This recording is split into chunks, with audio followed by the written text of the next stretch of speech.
Yeah. I know what you're thinking. Here go another damn podcast. But you got me toe up, partner. This shit gonna be a little different, man. Check me out, though. Let me spit some of this pimp shit. You did. She say, where we going, baby? I said, we going to the moon. But I'm the biggest star in this movie. And you'll be coming soon. Don't start that pimp shit. Picture this. Just listen when I spit. I be your Santa Claus. Ho, ho, ho. You can have everything on your Christmas list. You ain't gotta say a word. I do all the talking. But you the big stepper, baby. You do all the walking. Hold on. Stop the beat. What the hell that got to do with the podcast? You steady talking like you a damn pimp. You a comedian. You ain't no damn pimp. Man, why you hating, mama? Cause you're messing up my image. Man, what you want me to do? You want me to change it up? Yeah, don't nobody want to hear that shit. All right, man. I'm gonna change it up. Put some sauce in their mouth. What's up with it, baby? What's up with it? Yeah, it's time to get it started. Yeah. Got your name feng shui in the building.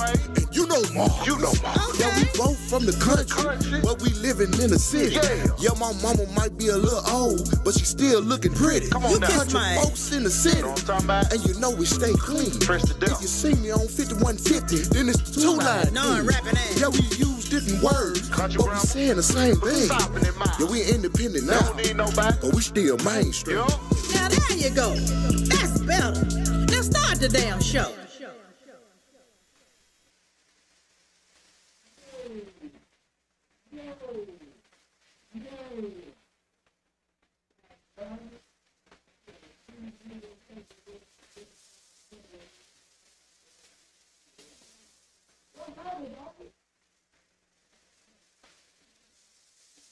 It's the Country Folk in the City podcast. And I am your host. On the side of me, I have my co-host. FreeGameChad. What's up with it, baby? And you already know why we're here. We're coming to talk this shit and spit this spit. You know what I'm doing?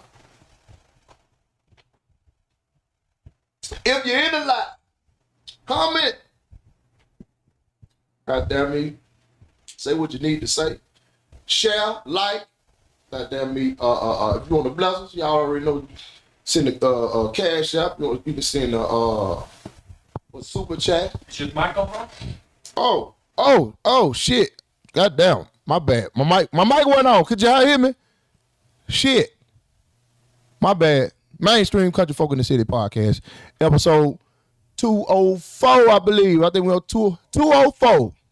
Goddamn it. We already did the introduction. You heard Chad. Anyway, comment, talk your shit, like, subscribe, share, super chat, cash out, whatever you want to do, goddamn it, get to it. Now, shut your ass up, bro. Talking about the sound of trash. My mic was off, bitch.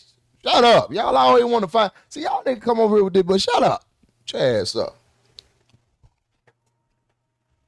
Niggas just be trying. I found the Mufasa gratitude. Huh? What? Oh, yeah. Oh. Anyway. Y'all know it's going to be a hell of a week next week.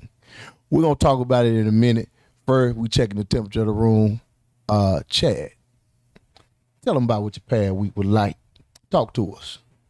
Oh, man. Damn. Technical difficulties. Yeah, we getting the camera right. Make sure I'm good in there, motherfucker. Yeah. You know what I'm saying? Okay. All right. Yeah, Chad, tell them what the past week was like, man. Talk to us, man. What's happening? Man, I ain't been up to nothing, man. Just working. You know what I'm saying? Shit, I did a little set at in Hollywood. Damn, what's the name of that spot? It wasn't too many people in there. Probably about 5-10 people in there. You know what I'm saying? It was cool though. Tried to work on some new stuff. Had some Snow come play with me from Vegas. You know what I'm saying? She turned my little weekend up. Got to dibble and dabble in her. Other than that, man, we outside go provide. We chilling with it, smooth. Okay, so you had your little swindle. Yeah. Yeah, a little swirl for the girl. You said she flew in? Yeah, She still here? No, she took off yesterday. Okay. Well, shit, man. You know, this past week, man. I got outside, man. I got outside, y'all, and shit, you know, it felt good, man. It felt real good to be back. Like I feel like I'm all the way back. I feel like I needed that reset. You know, I got me some mental clarity. I got to step back for a minute and you know what I'm saying, and see things from the outside in. Man, I'm good. I'm good. I went and did a set last night. Now, let me tell you something. I went to go do Precious Mike, right? I went to a few comedy clubs afterwards, but I went to go Precious Mike first because she was doing from 4 to 7. So 7 o'clock, when I got there, it about 6:56. Yeah. I stepped through the door. Honey was on the mic. Okay. And Honey Jackson. Shout out Honey Jackson. yeah. Honey done lost all that weight, Boy, man. that motherfucker, she still got her back on her, though. Yeah, she still got that ass. I told her I was gonna get her back over here. Yeah. So when I get to the mic, right? It about to be 7. They already like, shit, we finna shut this shit down. But when Precious see me, she said, "Oh shit." Yeah. She said, "I know I said you're gonna be a last comment. I got to bring my nigga up." Now, mentally, I'm like, I don't really know what.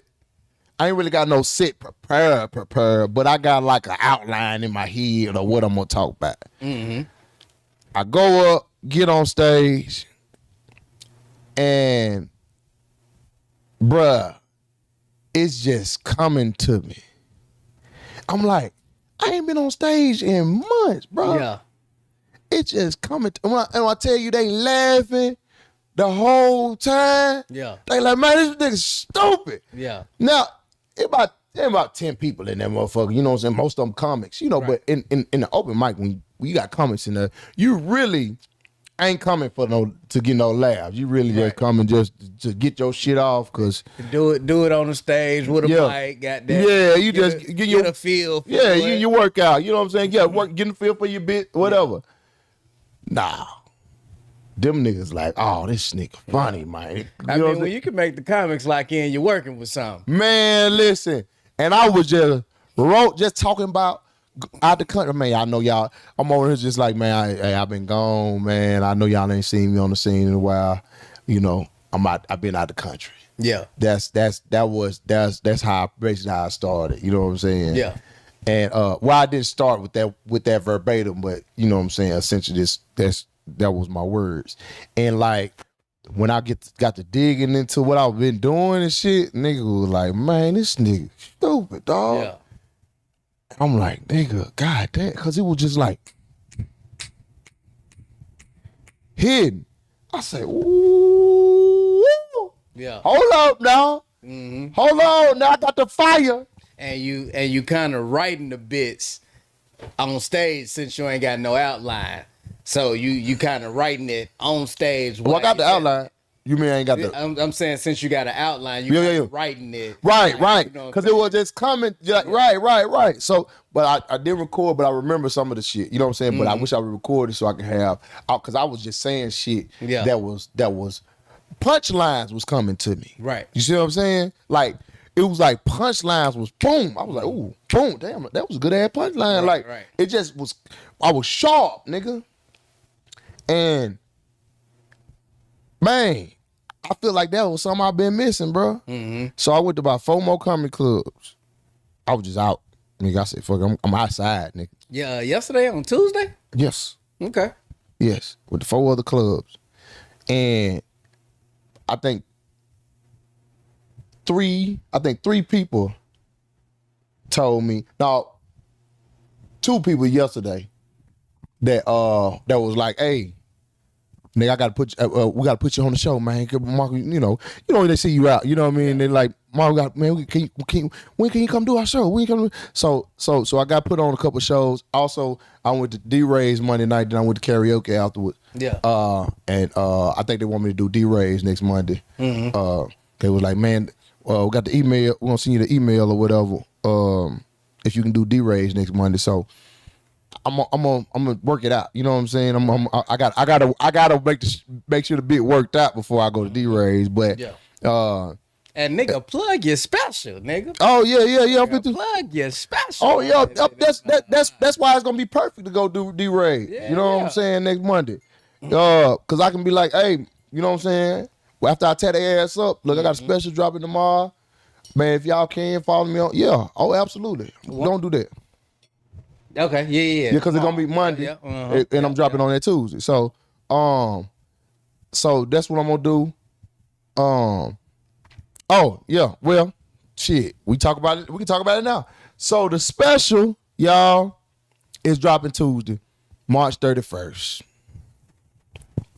Tuesday coming. The next Tuesday coming up, March 31st. The special is dropping. So, hey, if you can, if you hear me, if you fuck with me, when that special drop, please go watch that special. I want my numbers, and you can share it. Like share that bitch immediately. Like when you see it, share it out. Make sure y'all come watch this special. Go watch it yourself. Or if you want to watch it first, share it. I don't care. But man, I need the numbers to go up like nothing on my page has ever did. Like my biggest view on YouTube is, I think, like 1 million. You know what I'm saying? Yeah. And that's one of the episodes we did. That's the episode we did with I did with Just Niche and Brandy. Brandy, yeah, okay. Now, I want this special got to be bigger than that, without a doubt. Whatever, bro. If everybody just can give it a shout, man. Like everybody that watch, if you can just give it a shout, tell everybody to tap in, man, I appreciate it, bro. Cause what this finna do is this gonna elevate me in a way, like this gonna put me in faces. Cause having that body workout in general helps me in many ways. You know what I'm saying? Just having the special on there, right? Having a high viewing gonna put me in a lot of people's eyes. 2, 3, I can go to a comedy club. I can hit a comedy club up like, man, I'm trying to get a date. This is me. Show them the special. Oh, I done did many comedy clubs already. Show them the ones that I can't get into. You know what I'm saying? I'm like, man, I did many comedy clubs already. I done headlined for several of them. This is my special. We had such and such views. Man, if I appreciate, if I can get a date. And that will make things so much easier. And now we can start working on hour 2. Which I'm already doing. I already been writing for hour 2. Hour 2 is gonna be like, listen, they gonna start when they see the way I do hour 2, they gonna say, yeah, nah, this nigga one of them ones. Wait for the critics to pull up on hour 1 before you tell them about hour 2. Nah. Fuck the critics. I know what the fuck hour 2 finna do. Yeah. Fuck the critics. Now, usually when a nigga do a special, the first one, you be like, oh man, he can't match that first one. I ain't even a doubt about it. This second one finna be stupid. I'm way more advanced because this was a year ago, and I feel like I'm way more advanced mentally, as far as timing, delivery, all that. Like, I'm totally different, dog. Totally different nigga, dog. Cause this was a year ago, and nigga, the name of the special is Country Boy in the City. Yeah, so nigga, I'm excited about it. I got a whole nother, this a whole nother boost this shit done gave me. And I'm finna hit these cities, and boy, finna hit these cities and boy, don't die. You hear me? Oh, make sure y'all hit that like button too. By the way, make sure you hit the like button. We've been the likes been low, which reflect the views. So when you hit the like button, it get the views more up in the algorithm. So make sure y'all hit the like button if you're in here. But yeah, the special. So what I'm gonna do I'm gonna drop the special early, like Friday or Saturday. And for the people that got 10 or up on the membership, you're gonna be able to see the special Friday or Saturday. I'm gonna go ahead and do a few days advance for y'all, because I appreciate y'all, you know what I'm saying, getting the membership. So if you got a $10 up membership, you're gonna be able to see the special days before it drop.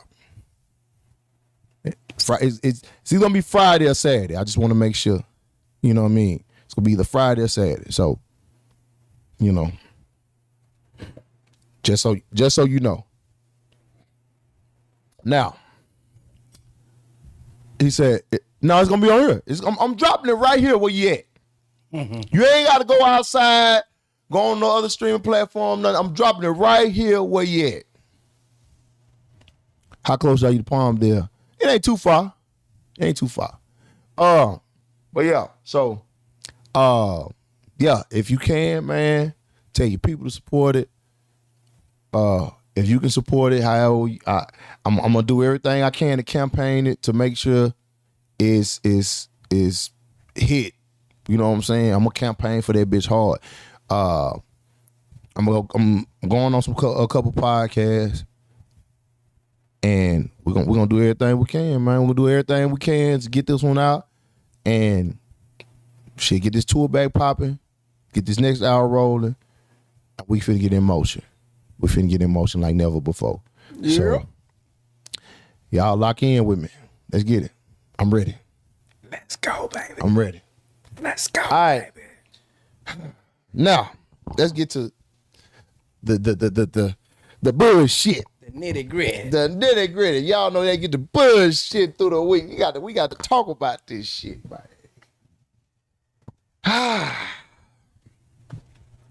right, man. Y'all know the segment, man. You know, we got to get the chairs out, man, because if you don't know what this is, you know, when folks get to doing crazy shit throughout the week, man, we got to highlight it. We got to talk about it. The name of this segment, get your chairs out, y'all. Y'all know what it's called.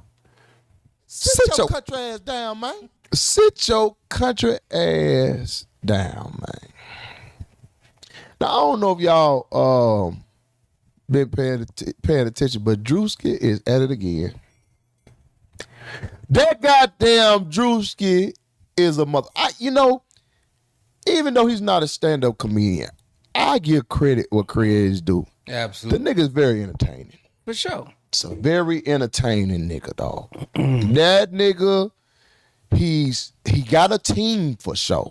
He got a hell of a team. But that nigga look like Boo Boo Kitty. That her name? But the Mama June. Oh yeah, that nigga. So I don't know if he was intentionally. Appreciate your gloomers. I don't know if he was intentionally mocking absolutely. Erika Kirk specifically. Absolutely. Oh, so he was, or did he say it was Erika Kirk, or did he just throw it out there that he was? Yeah, I believe so. I just saw it on while we were starting this. I know it fit her. No, you know I'm saying while we were starting this, yeah. His actual page came across my IG. So I swear, I think it said something about Erika Kirk in it. Okay. But like on everybody posting it on Facebook definitely said it was Erika Kirk. They said Juicy look like white version of E.J. Johnson. Yeah. Erika Kirk, if you don't know who Erika Kirk is, that Charlie Kirk girlfriend, the motherfucker that got shot in the neck. In the neck. That was saying a bunch of wild ass shit. And I'm sure they giving all kinds of hell and backlash for what this man done put out. You hear me? Hold on. Can I? Go ahead. I got it. So my maintenance man, when Charlie Kirk died, you know this fuck nigga gonna say to me, that was our MLK? Who MLK? The white people. He white? Yeah. I had no words. I was like, I nodded and went over. I was on my way out the door. And You should have said, in what way? That nigga, I wasn't even curious in the slightest. But I went on to find out he wasn't the only motherfucker who felt like that. No, they been saying that. He wasn't the only motherfucker who felt like that. I feel like I talked about. I feel like I mentioned that on here before when they were talking about him. Yeah, I feel like I have. I might That did. shit fucked me up. I was like, he was y'all what now? Yeah. I mean, Anyway, that was y'all leader. I guess that's the only connection they have. They both was a leader. In some way, shape, form, or fashion. But nigga, they did not have the same nigga, they did not have the same agenda at all. Nigga, they ain't have the same nothing. I'm talking about, boy, God, I don't even how you. That's not even a comparison. Nigga, that's a crazy connection. Man. And why'd you want to say it to me? He was like, oh, I talked to Chad. He's my black friend. Let me tell him I lost my MLK too. Like, nigga, wait, this ain't no bonding moment, my nigga. This a fighting moment. Like, he was spreading division. MLK was trying to bring motherfuckers together. Bruh. Oh man, yeah, that's what I'm saying, bro. A lot of people are dunce, bro. Man. Majority of, especially of conservative folks, man, to listen to the things that they say. And I've seen a lot of interviews where they're talking to conservative people and they're asking them questions about, you know, Trump or something Republican in general. And they legit don't even know the information. Absolutely. They have no idea. They're just ill-informed. So, and those are the type of people that are they just hear some shit that they agree or align with one thing. Mm-hmm. And they like, okay, I'm tied to this specific party. I mean, that's politics in general. Yeah, that's what I'm saying. But that's why I think that's religion too. Yeah. That's all big bodies of work is some small-mindedness having an emotional tie to one little aspect of it, right, making it their whole personality. Absolutely. And that's what I call idiots. That's what I call idiots, bro. Sheeple. Man, Sheeple. You an idiot, bro. They got one thing that you agree with. And you like, you know what? This aligns with all my beliefs. The rest, you may not agree with a thousand other things, but you put this particular thing, and a lot of times they don't like to admit it. They agree with the racism part, right? And they try to force these particular they try to cover it with other things. Mm-hmm. Like, oh no, they said, that you know, like nigga, passive racism and shit. Yeah, like I'm trying to think of the example one person said, and I was like, nigga, and they was ill-informed about that. Right. Oh, he didn't bomb. What did he say about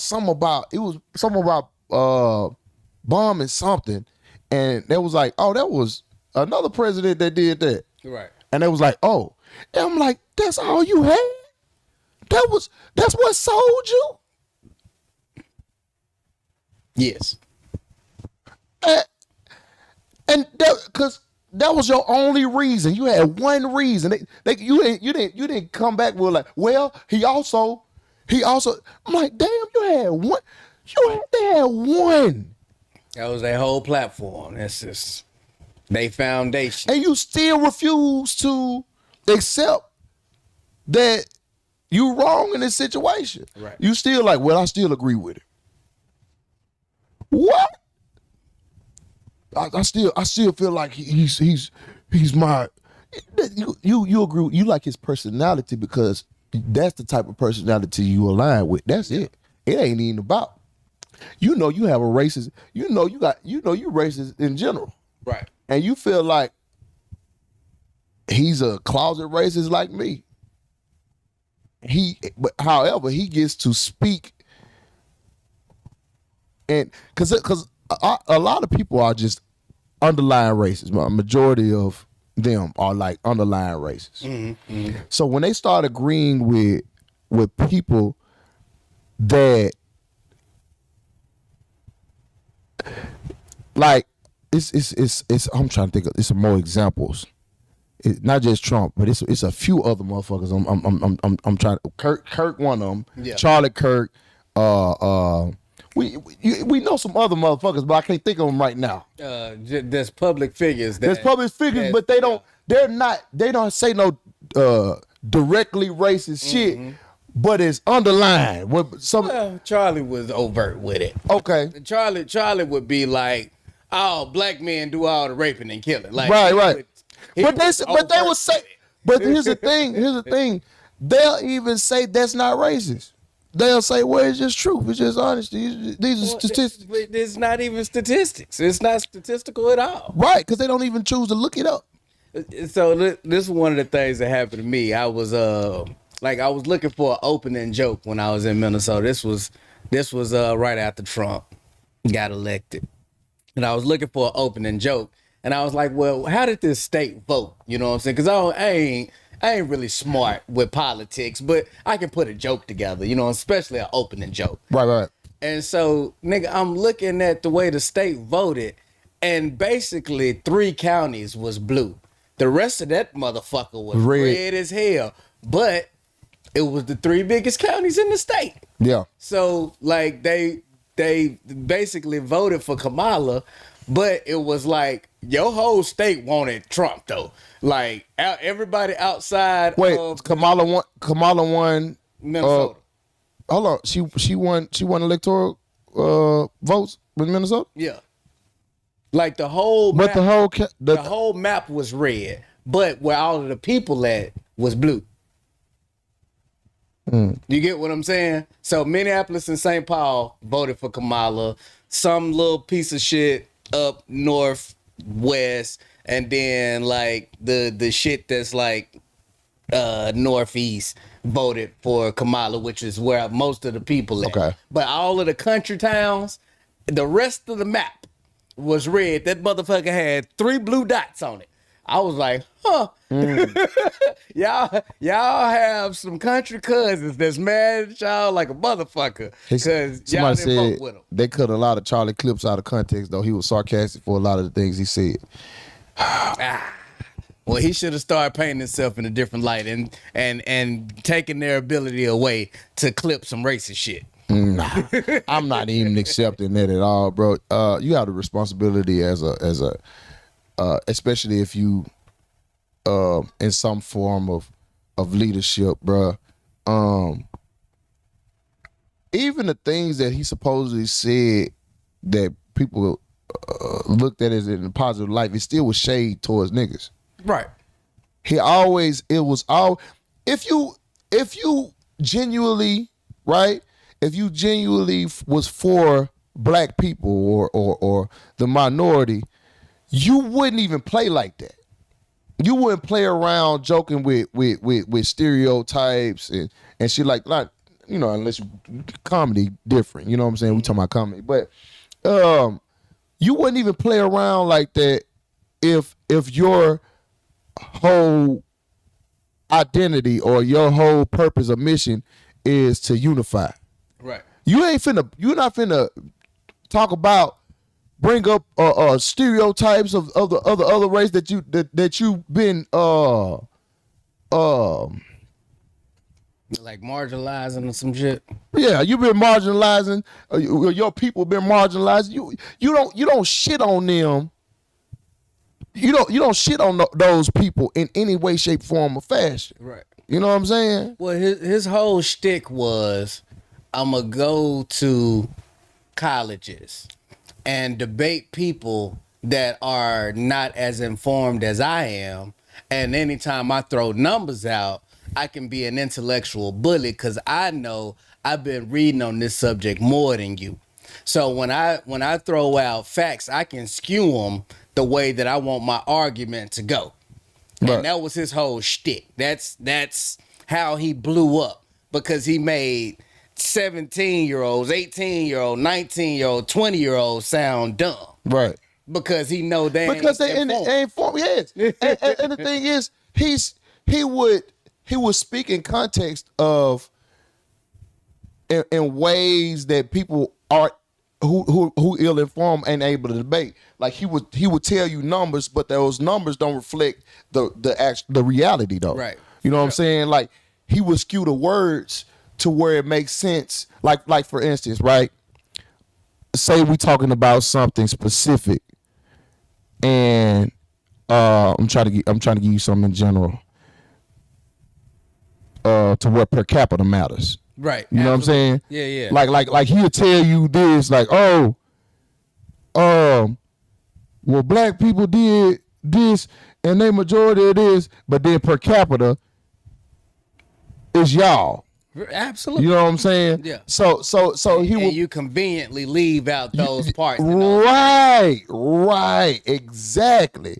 That's how motherfucker. That's how they play on your intelligence. You conveniently leave out something to make you look superior. Right. So how in the fuck do you see that motherfucker as a great leader, or how do you not? How do you see? How is he taken out of context? Well, for the people that see him as a great leader, he's saying what they want to hear. Yeah. You know what I'm saying? So if you're the type of person who you have this deep-seated hate for a race, and then somebody corroborates your hate, you fucking with them. You're rocking with them the long way. And now you feel like you're in a country where you can't say these type of things, and then somebody starts saying those type of things. You like, oh, this person is great.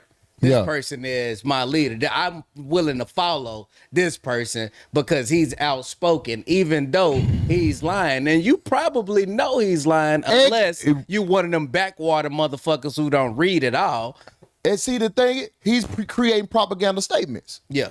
These statements that he's basically instilling something in the people that's not willing to do the research, and they're just accepting these things and not really fully doing research on them. And so now what you're doing is you're feeding into racism, actually. Right.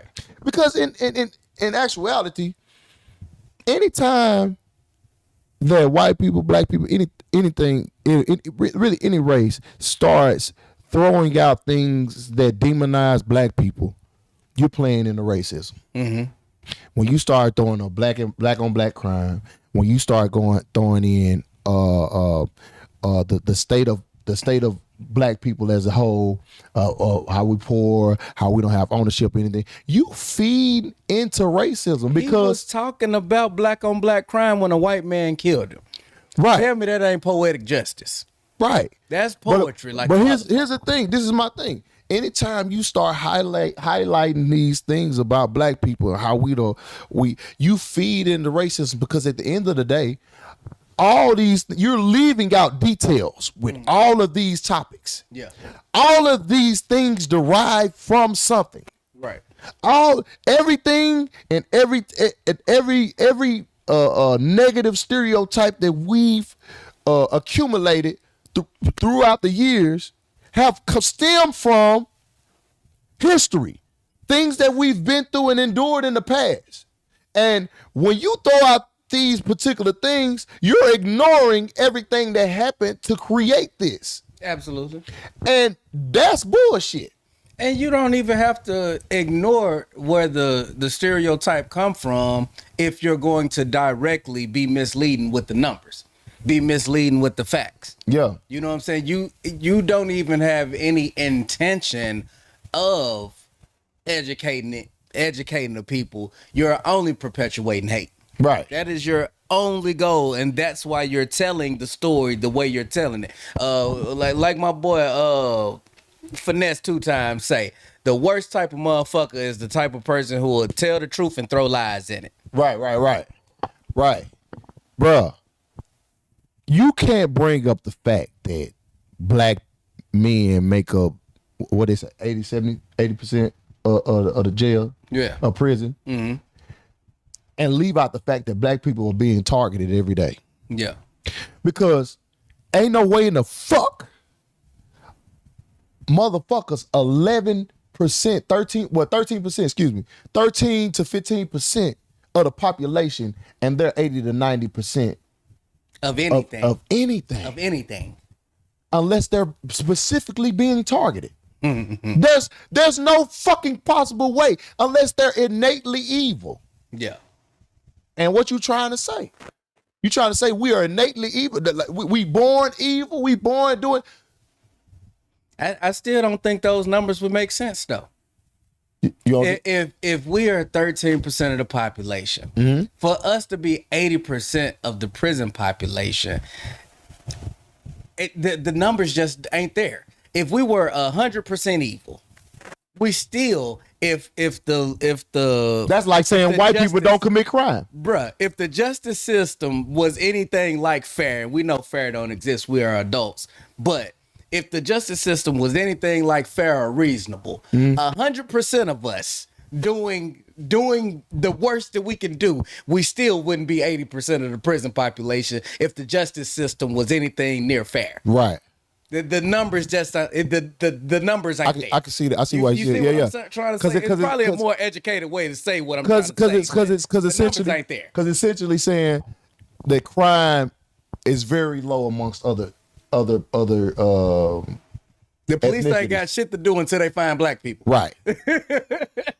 Until they see somebody black, they bored as hell. Yeah. Right.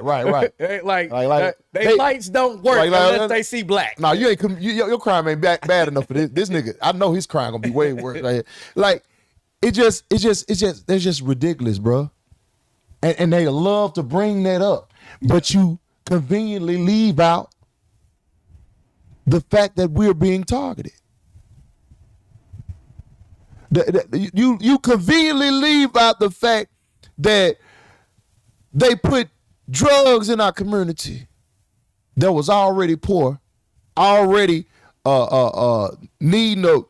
Because if you poor and you can't see past, if you're poor and you can't see past your neighborhood, surviving. Exactly. You can't see past survival.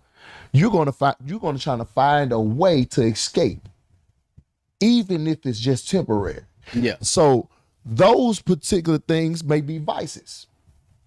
You may go into gambling. You may go into hustling illegally.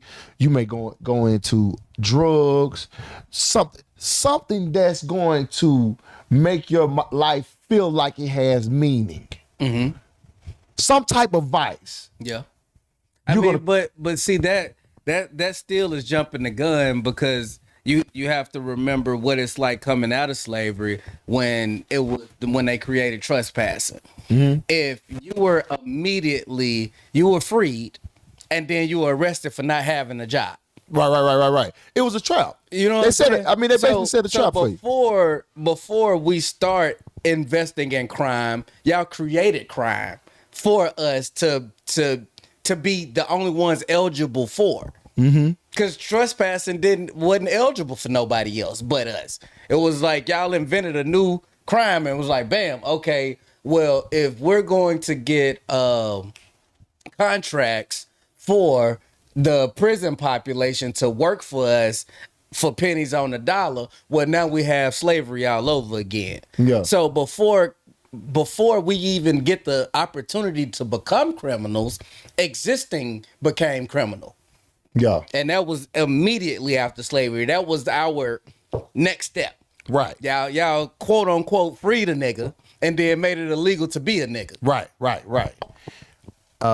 They say I get your point, but we got to stop saying what people put in our community as community stop that bullshit from coming. You stop it from coming where? How you gonna stop them white folks from coming? Oh, he think we got some ownership.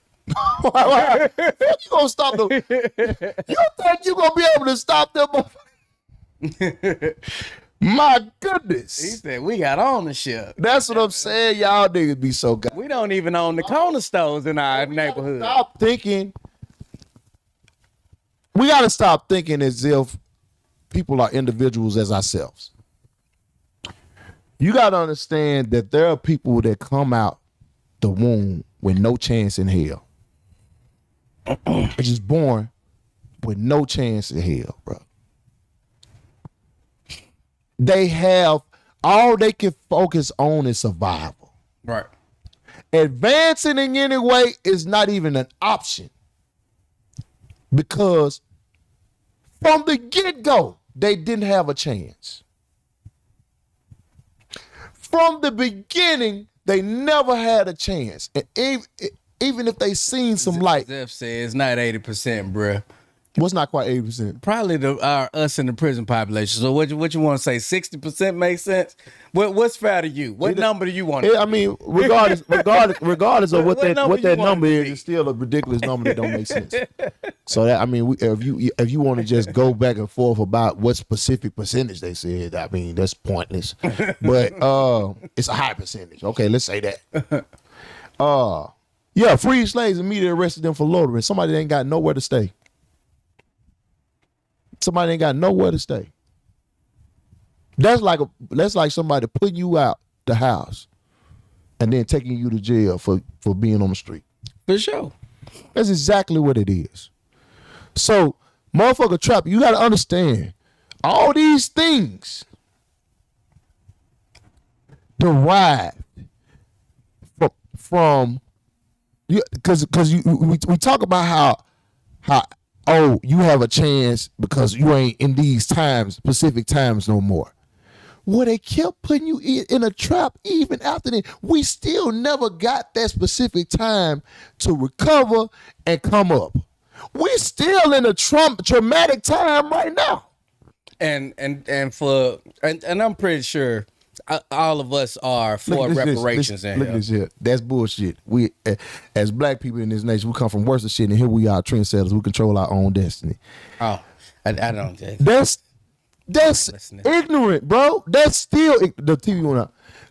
Hassan, the TV went out. That's ignorant, bro. That's still ignoring the fact that we have history of being pushed back. Bro, that's like saying you in a race, you in a foot race, right? They am I still on though? Okay. That's like saying you in a foot race, right? Yeah. Let me show you how. I'm just gonna give you an example how ignorant you sound. That's just like saying you in a foot race. You come in a foot race, they give the other people a head start. Yep. Not only do they give the other people a head start, they put weights on your ankles. Mm-hmm. You got weighted ankles on your on the goddamn track, and y'all racing. Yeah. Somehow you still able to stay in the race. Yeah. Because you have this strength, this tenacity. Mm-hmm. You know what I'm saying? This ability.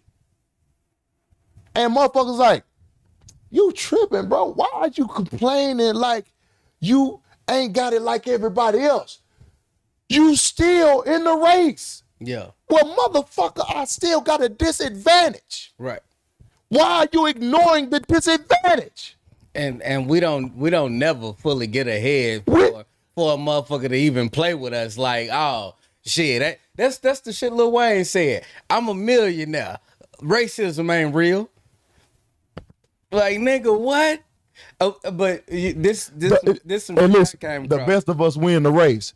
They don't have to be the best of them for them to win the race. Right. They just got to exist. They just exist. So look. So you admit you essentially admit that it's an advantage. Because if all that people have an opportunity to win the race, whether it's the best of them and the worst of them win the race.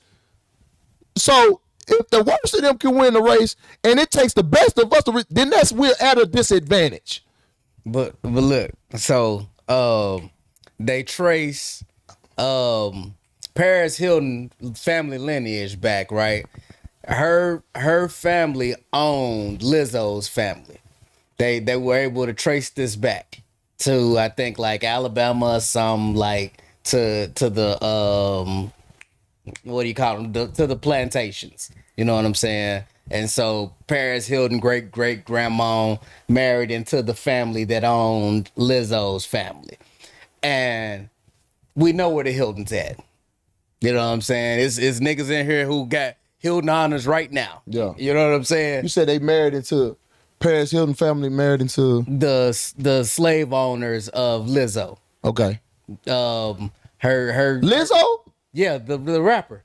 They owned her family. Wow. Yeah. They were able to trace this. Wow. I'm trying to remember they names. The Hoes, HOOE. Who's? Maybe it's Two pronounced O's? Who's. Yeah. You just want to say ho. I don't know. Shit, I ain't never said the word HOOE. Yeah. So it's probably Who's. Yeah, 2 O's make a ooh. Okay, so the Who's. Yeah. Yeah. The Paris Hilton family was the Who's. And they owned Lizzo's family. And, you know, for anybody who feel like, you know, reparations ain't due to us, Paris is still thriving off of this advantage to this day. You know what I'm saying? 6-7 generations later. Come on now. This is where Paris is at, and this is where Lizzo is at. And you can probably say like, oh, but look where Lizzo, but she's an anomaly. Paris ain't. Right. You got, in other words, in order for you to be great as a black person, you got to be amazing. You got to be exceptional. You got to be exceptional to make it as a nigga. But to be white, you can just be regular. Yeah, you can be born. Do you understand? You can be born. You just be born. Just exist. Well, right. You born into it. Right. Calvin Liggins say you cast a break in the heat. Speaking of Stone Cold Truth, you brothers are going to get a lot of pushback and it be from my people. A lot of people are zombies. Keep up the good work. Appreciate you, Calvin. And that's the point. We should be able to come out, exist as a people, and we shouldn't be faced. We shouldn't be born with sandbags. Man, like we shouldn't have it. We deserve whatever rehabilitation, whatever because we mentally we fucked up. Because trauma goes through your DNA. For sure. You know what I mean? Yeah.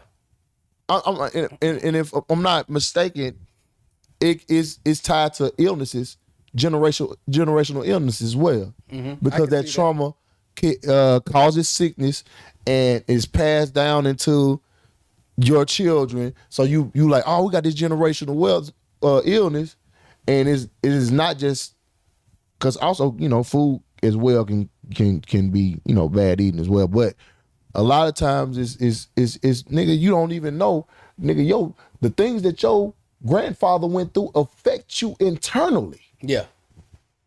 The shit that your grandfather went through affect you nigga, that's some deep shit, dog. Mm-hmm. And you still not starting on neutral ground.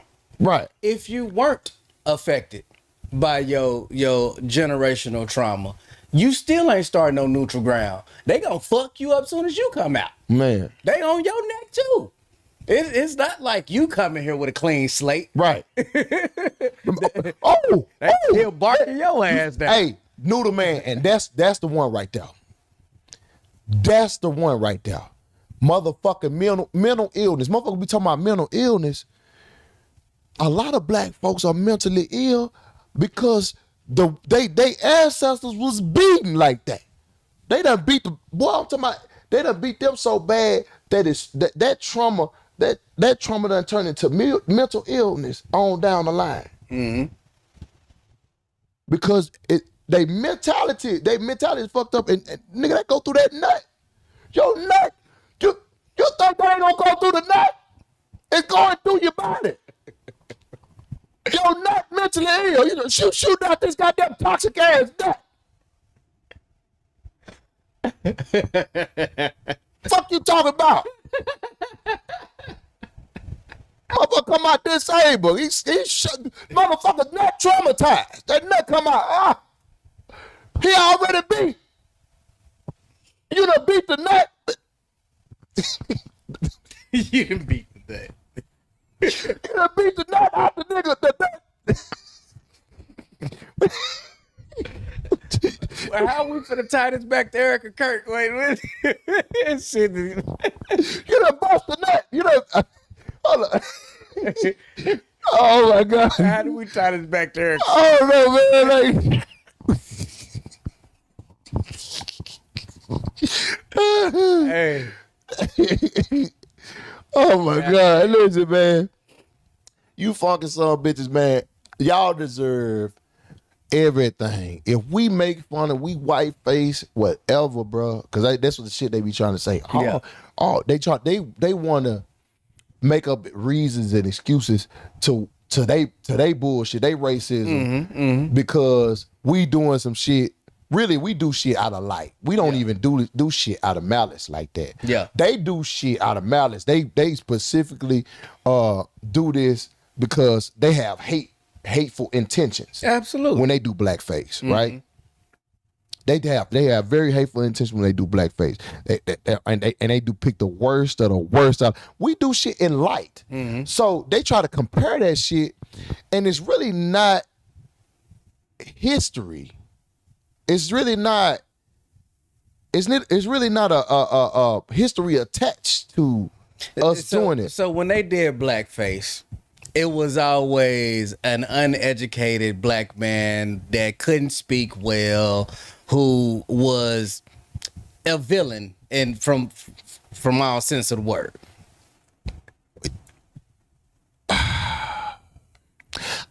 I'm starting to think you got this mental illness that we speaking about. Cause what in the fuck are you talking about?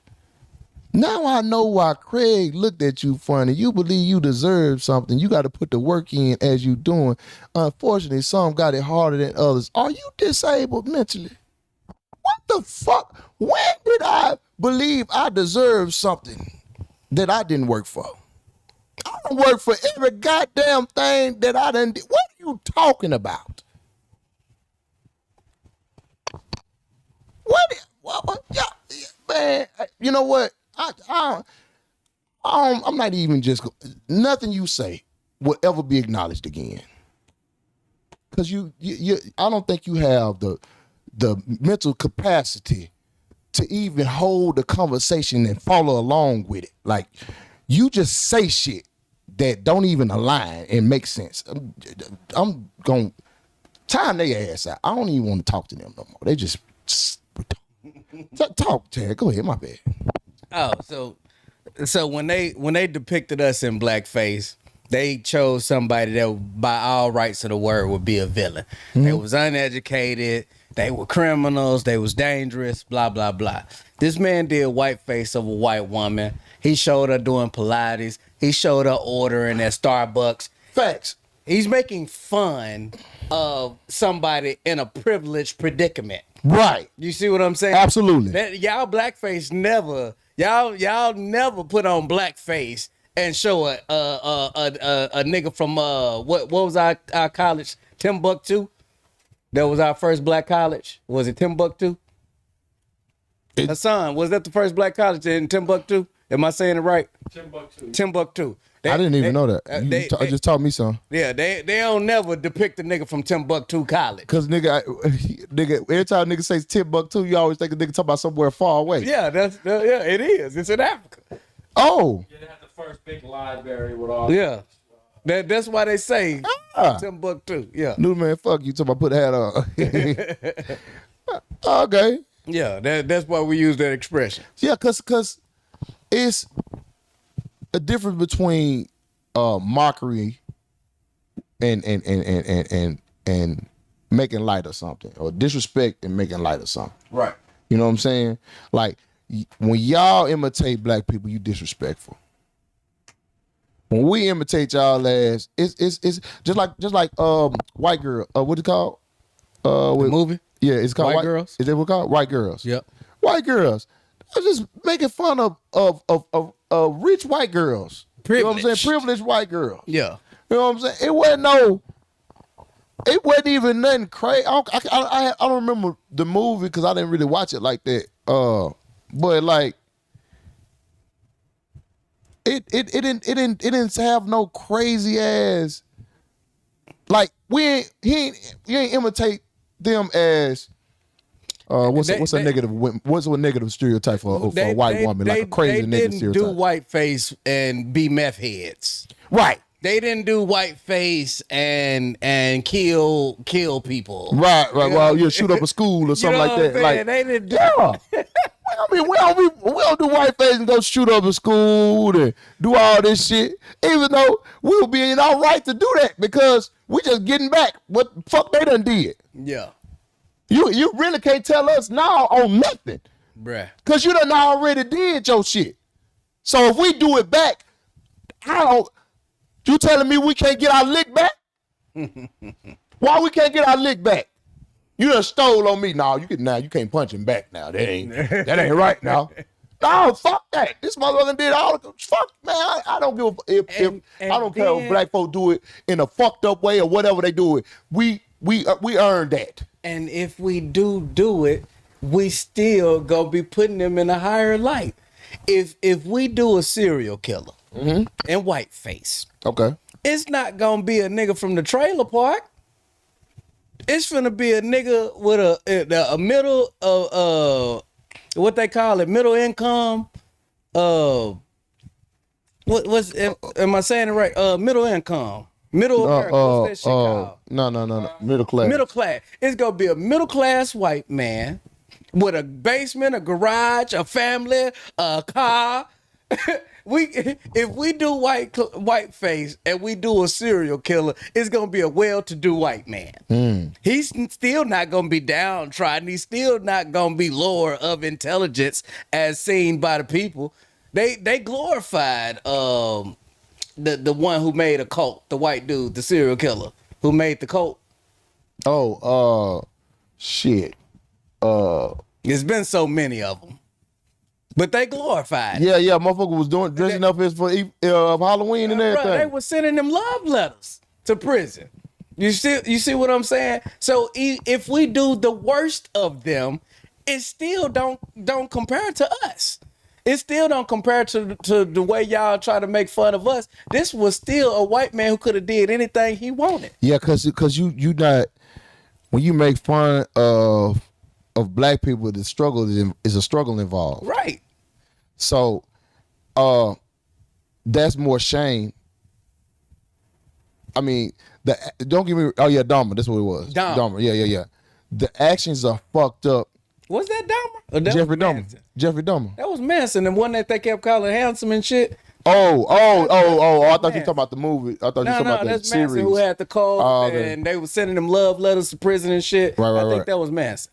Right. I don't know, bro. That shit is like, Ted Bundy sounds good too. Maybe that was Ted. I don't know. One of them motherfuckers. I feel like it was Charles Manson. I remember that. Hold on. Hey, what? Oh, he was a killer named Jim Jones? Yeah. He made everybody drink Kool-Aid. Remember? Oh, he made everybody like commit suicide. So is Jim Jones' real name Jim Jones? Hell no. He named himself that? Yep. Fuck. Sociopath. Bro, wait a minute, bro. Yes. I know I'm probably behind like a motherfucker, but I know goddamn well he didn't name himself after that. Oh yes, he did. Y'all got to be fucking with me, man. There got to be another reason why he named himself that. Nope. Jim Jones named himself after a white serial killer. Yep. And we just ain't saying nothing about that, bro. Has that been? Niggas been talking about it. See no conversations about that. Well, that's because it's been 20 years now. You seen it when you was a kid? No, I didn't see I looked because I thought it was a gangster. I thought he named himself after a white gangster like a lot of black rappers do. But come to find out, it was a serial killer. So that's the only reason I know. I thought he had named himself after a gangster. Because Jim Jones sound like some Italian mafia shit too. Bruh. Ain't no fucking way, dog. Man, ain't no fucking way, dog. This shit. Cause Jim Jones was co-signed. Farrakhan co-signed, everybody co-signed. The killer or the rebel? He was a preacher. Jim Jones was a preacher. The cult leader? Yeah. He was a preacher. A lot of black people followed him. Farrakhan co-signed? Yeah. It's footage. So wait, he's a white man? Niggas have bad judgment, man. Niggas have bad judgment. How long ago was this? 90s? 80s? 80s? That ain't that long ago. Shit. With this information, you named yourself after this man? Jim Jones is not as crazy as Rick Ross. That is nowhere near the same. Yeah. You say, what? Somebody said Jim Jones is just as crazy as Rick Ross. That is nowhere near the same. Oh yeah, Rick Ross ain't that ain't this. Yeah, Rick Ross. I met the real Rick Ross. I just got it normal, but like, no, that's ooh. He also named the deal match the Taliban after the tax. What? Man, these motherfuckers. But it was always. I never really cared for Jim Jones anyway. His song was overrated. He only had one good song, Bowling. That was not good to me. I never cared for that That song. was the only one. It was built to him. Wait, did he have that? What was that? The Beamer song, Beamer, Benz, or Bentley. Was that Jim No, Jones? that's fabulous. That's fabulous, ain't it? Beamer, Benz, or Bentley.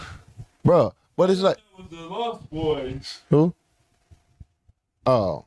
Anyway, Lloyd Banks or it's something. it's My bad. Hey, Miss Beverly. it's I don't know, bro. I just don't. I don't understand that. I don't understand why you would do that and why people would follow him. He just always rubbed me the wrong way. He just always seemed like a weirdo nigga, Jim Jones. I don't know. I don't know what it was about, but I never got into him. Like, he was always a nigga that just was like, I just always chunked it up to him being just another New York nigga. But it's certain New York niggas that I fuck with though. You know what I'm saying? But he was just one of them niggas that's like, he was overrated as fuck to me. I didn't know. I never understood the hype about Jim Jones. No. And this confirmed my suspicions. This nigga Right. is horrible. Because why in the fuck would you name yourself that? That's wild. Oh, that was Lloyd Banks, the Beamer Benz Bentley? Yeah. Okay. Do we yeah. Y'all, if you got anything to say negative about what Druski doing with these motherfuckers, and I love what now that I'm seeing it, the pattern of what he doing, Yeah. or making fun of all these white folk, boy, I love it. Yeah. I love it. I love the pattern. I see. I don't know if he intentionally doing this, but if he is, I see you, my boy. Well, I'm gonna say this. I see you. The comedic genius to him is just all around, all across the board. I think he's like he's like a SNL. Whatever the current thing is, Right. he know how to make good content around it. I just saw him do the nigga at the parking lot. You never know if they homeless or really work there. $20 you can park here. Yeah. I just seen him do that skit. Okay. Like, he's just a comedic genius, bro. He know how to capitalize on Current events. relatable current events. So I think he's just a comedic genius in that way. And he got the team to put it all together and make it look authentic on top of everything. So you don't think when he do him doing all these white faces is intentional? Well, I think it's intentional in terms of the comedy that he wants to give the world, but I don't think he's targeting them to upset them. I don't think he cares that much. I think it's more like, oh, nigga, this funny. I'm on their ass. He done did a good number of them though. Yeah, but he just dropped the one about the parking lot, dude. Like, we all see that. You know what I'm saying? Like, that's something common for us in the party community. But no. him doing other videos and other scenarios doesn't take away from what I'm saying. Yeah, you're saying he's strategically on their ass. Yeah, like he doesn't have to do them solely. He doesn't have to do those videos solely for him to have that intent or mission. I'm saying, like, I feel like that he specifically is doing those, like, he is a purpose, like, you know what I'm saying, like I'm getting their ass, like, on some get back type shit, like you want to rub them the wrong way, right. Either somebody if you on offended, team, fuck you, somebody on his team, or you know what I'm saying, that it may be somebody on his team that's just a genius like that, like, man, how we can get back at their ass and piss them off, and we got to piss the white Republicans off, or the white or white people. We got to get back at, like, they be like how they play with us. Let's do this. I mean, he does strike me as a well-rounded suburban kid who is in touch with his own culture as well as in touch with the other side. So he definitely be informed on how to move in that way. I feel like he definitely got access to that knowledge. So Okay. I yeah. If you man, you got anything negative to say about that, boy? Sit your country ass down, man. Cause, bruh, that nigga doing Lord's work. Yeah, Juicy is a revolutionary. I'd be extremely surprised. Hey, bro, the Nick, he can you be unintentional revolutionary? It might be an unintentional revolution. Because even with the church shit, yeah, you know what I'm saying? Even with the church shit, bruh, when he did it, it wasn't trending. A lot of the things he do don't be trending at the moment. Yeah. He do those things randomly. Yeah. Trending. I think the Erika Kirk shit is a little old. You know what I'm That's saying? what I'm saying. Yeah. So I don't think he does things on specifically trending. So if he's not doing it while it's trending, nigga, he might have An agenda. or somebody on his team. It could be somebody. We gotta say Druski specifically. It could be somebody on the team. Somebody with some creative genius. Yeah. Let's tie their ass up. Yeah. I feel like because you gotta think about, nigga. I'm sure he got a dope ass team. Yeah. He might got a revolutionist on the team now. You know what I'm saying? Oh, that's something to think about, though. That's something to think about. Now I couldn't see it from Desi, but I definitely could see it from him. Yeah, for sure. You know what I'm saying? Desi seems more of what we was referring to. More down to earth, more. Yeah, he seems like he just do relatable. Yeah, I feel like Desi just do relatable content. I don't think Desi has no when Desi pushes political the intention. bar, it's that much more funny because it's so out of character. Right. And then Druski don't apologize for shit he do. You notice that? Druski just do it, and then he just let the internet react. Yeah. When Desi did something that was, I forgot what it was specifically, he was kind of like going on a little campaign, like, man, you know what I'm saying? Like, he was, you could tell it was kind of like a little, oh man, like I ain't pushback. Yeah, he it was fucking with him. You know what I mean? But when Druski do it, he just let the internet talk. That nigga don't respond. You know what I'm saying? So that's why I feel like, okay, nigga, he might be intentionally doing this shit. Right. So yeah. I'm not sure if y'all witnessed this. This girl, she's working for ICE. Everybody has been talking about it. She's working for she's an ICE agent. It's a black girl. Decent motherfucker. Yeah. She decent now. Now, allegedly, they're paying $80,000, I believe. 85. $85,000. $85,000 to work for ICE. And people are giving her backlash like, oh, why the fuck would you go work for ICE? Why would you you know what I'm saying? Like they giving her hell.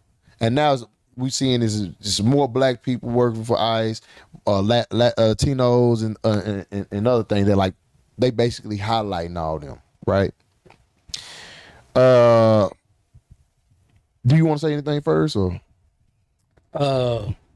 Well, it's my personal opinion that the job market is too hard on black folks. The country is too hard on black folks. So when we find a way to feed ourselves and feed our family, especially when it's not direct cooning, I'm hard pressed to have a problem with it. As somebody who done struggled in the job market my damn self, and the funny thing is, I didn't only struggle in the job market after becoming a felon. That would make me feel different about it if it was hard to get a job only after I became a. But I remember struggling to get a job fresh out of college too.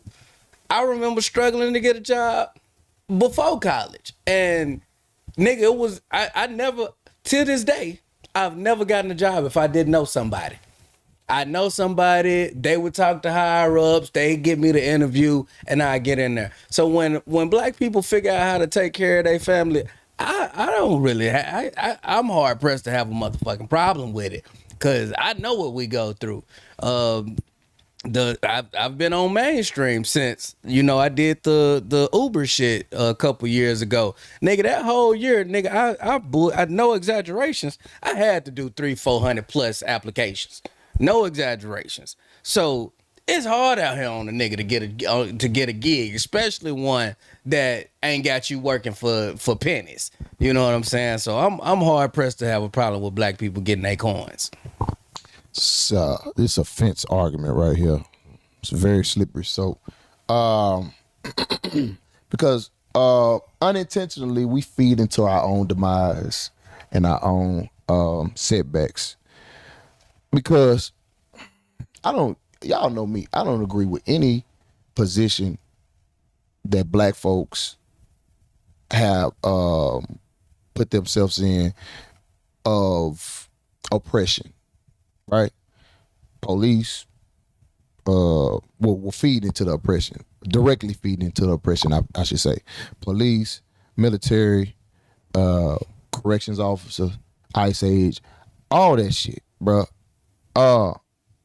None of that shit sits well with me. I couldn't consciously do it on my own, but I have to have some empathy. If I'm going to express the same empathy that I had earlier as us as a people, I just got to have that same empathy that people are moving with survival, that these are survival options. And they feel like when you're in a desperate space, you gonna make some decisions that you probably wouldn't make if you was financially stable. Yeah.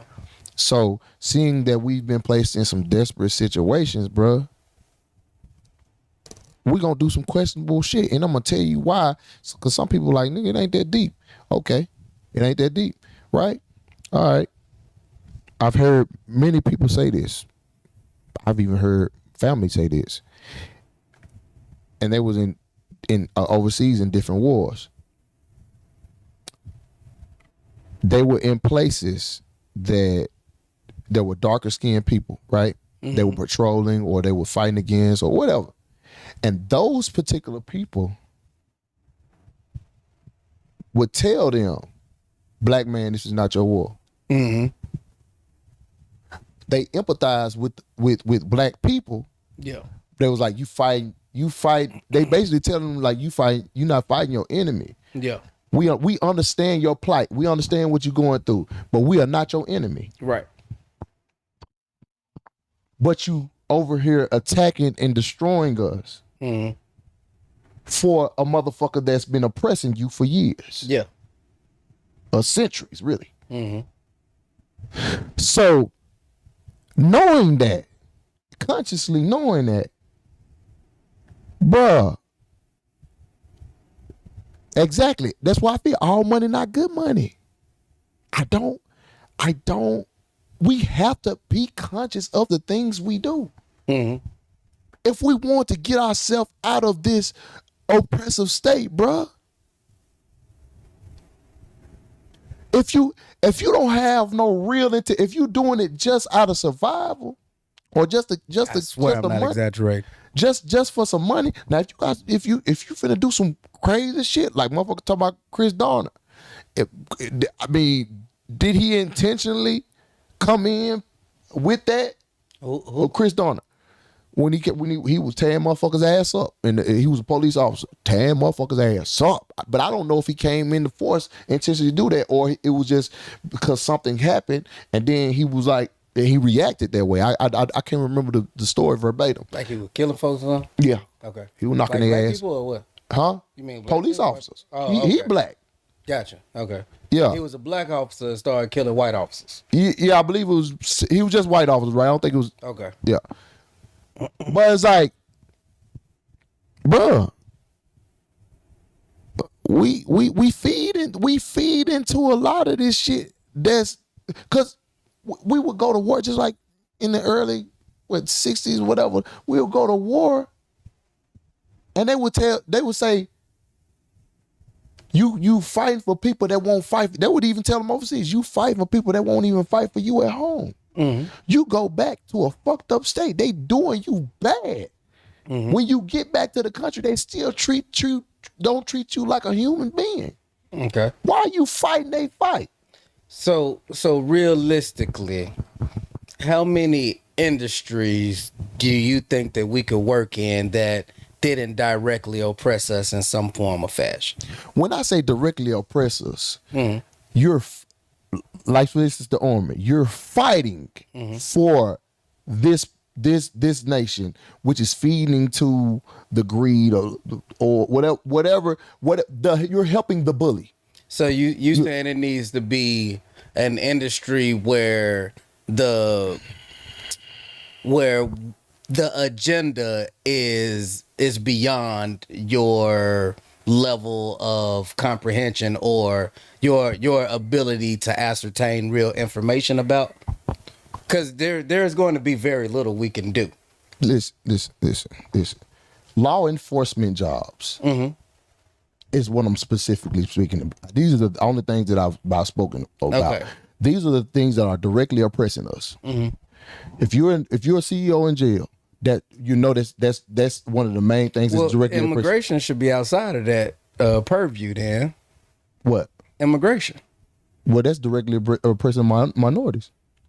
Oh, you saying anything oppressive? And that could directly affect you as well, because they targeted niggas. Mm-hmm. They wasn't just them white boys was doing. They wasn't just finding Mexicans. They started using that to target niggas. Yeah. But and then it's not in our best interest to have some representation of that motherfucker. Why would you want to be a representation when you can just knock the motherfucker off? Why would you join? That's a whole different agenda. I'm saying, you just got through talking about survivability. Huh? This young lady ain't ready to knock nobody off. I'm saying, why would you? I would rather be the enemy and face that motherfucker than join the enemy you gonna join the enemy just to oppress the other people. That don't make sense to me. I've had good experiences with a few cops, and 80% of those good experiences have been with black officers. It'd be nice to see a brother sometimes. It feels damn good to see a brother sometimes, and you got a decent chance of the conversation going a different route. Now sometimes they open their mouth and they sound like they're constituent. Well, Chad, if you didn't feed into their system, you can make your own. Like me personally. No, not you. You saying us as a people? If you didn't feed into their own system, you can focus on building your own system. But I imagine it'll be a few years out. That wouldn't be accomplishable, achievable in no small amount of time. Nothing is going to be instant. Nothing is instantaneous that is worth having. Yeah. Nothing is instantaneous. You got to go through years of any process that you start. Stand-up comedy, we use that. Yeah. You're not finna start off a star. Right, right. You got to put the work in order for that to happen, in order for you to get to the status of, and whatever work you put in the amount of time you put in, is the faster you gonna get to your results. Well, outside of your success though, that is a solo battle. What? Outside of you becoming successful, that's a solo battle. You becoming a great comic is a solo battle. You don't need cooperation for that. What you're talking about is inspiring and accumulating like-mindedness, which we've seen what that do when we actually do achieve that. They start bombing shit. They start drowning shit. We have a very big enemy when it comes to us coming together. I mean, we can keep using that excuse, but that was 100 years ago. When that particular thing wasn't 100 years ago. Lake Lanier wasn't 100 years ago. Well, you said Street. bombing. I said bombing, drowning. Okay, like that. Okay, these things ain't that old. Okay, well. Now we have a different system. Yeah, we need a reboot. Like nigga, just because something didn't work a specific time don't mean don't try it again, bro. I mean, I'm not against the idea of dying for the next thing, but you have to speak about it in that way though. It's different though now because we have a connection to everything else. Mm-hmm. We have international connection. Like, bro, the hardest thing to stop us from progressing was, first of all, fear. Yeah. And no connection to the outside. Yeah. So boxing someone in the cage, right? Mm-hmm. And constantly instilling fear so they won't exit the cage is what keeps us docile. It keeps us docile and it keeps us in check. Mm-hmm. Now we have information, right? That if you paying attention, then you know that you've been lied to your whole life. Absolutely. Much, for sure. Right? If you travel, you really know that you've been. We have social media that's directly connected to everything and everybody. Mm-hmm. These people from other countries are telling you this is not the truth. This is what's going on over here. Simple shit that you were taught that in this particular place is not even the same. They done created this false narrative and made you believe that this is the way this particular place is ran, or you know what I'm saying? Like they don't have any real civilization over here. And now, yes, that was in 1985, and you're right. I thought about that when he said that. But my point is, when George Floyd happened, everybody was connected. Mm-hmm. Everybody, the black struggle was televised everywhere. Yeah.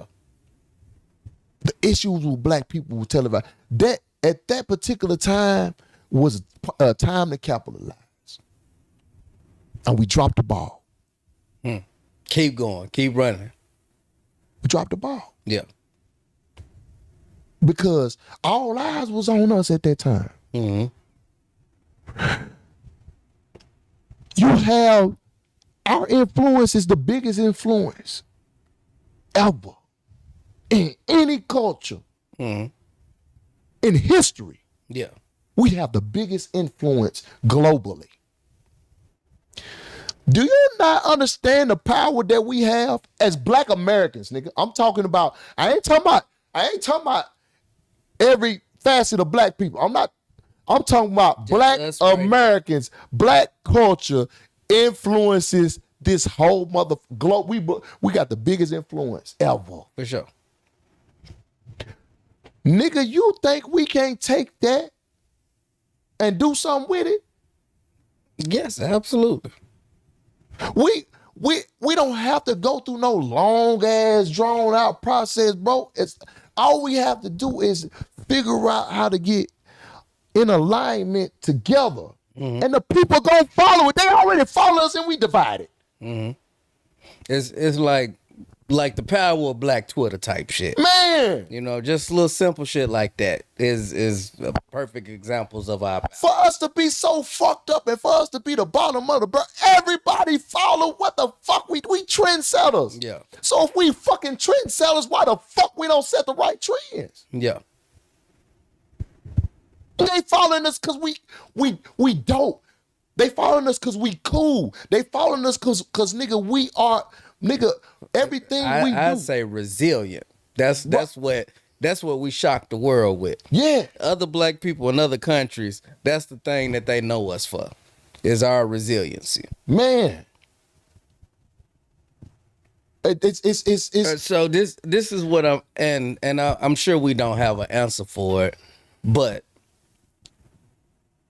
and also this would be the idea of waiting on somebody to save us, but without going down that rabbit hole, since we do have so many successful Black people in this country, is there a understood reason why we aren't putting these things together off of their dollar? Like some Black people. Because I'm we got answering- our millionaires billion, and we got Right. a nice amount of them.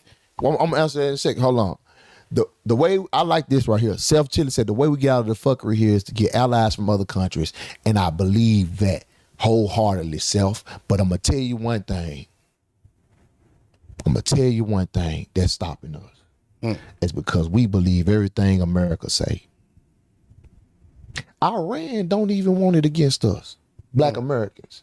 I feel like somebody mentioned to where they even said something. The Iranians had said something. Yeah, to, it was an interview. I saw. Yeah, what did they say specific? He was just saying that Black Americans, we know that you're oppressed. We know that you were stolen. Like, we don't have any beef with y'all. And I'm paraphrasing, but it was something along those specific lines. Iranians said this. The motherfuckers that's directly in beef with America. Motherfuckers directly in beef with America told you, hey man, listen, y'all good. What the fuck does that tells you you got allies, nigga?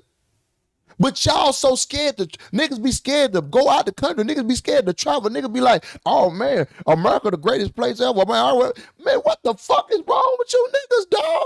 Y'all crazy as fuck. Yo, you got motherfuckers that really will ride with you. Yeah. When you make the decision to say, man, fuck that. Yeah. We ain't doing this shit. They roll with you with the George Floyd. The whole world roll with you.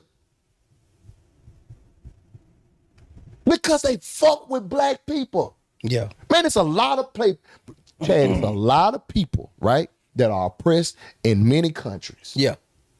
A lot of people. And the world do not give a fuck. Yeah.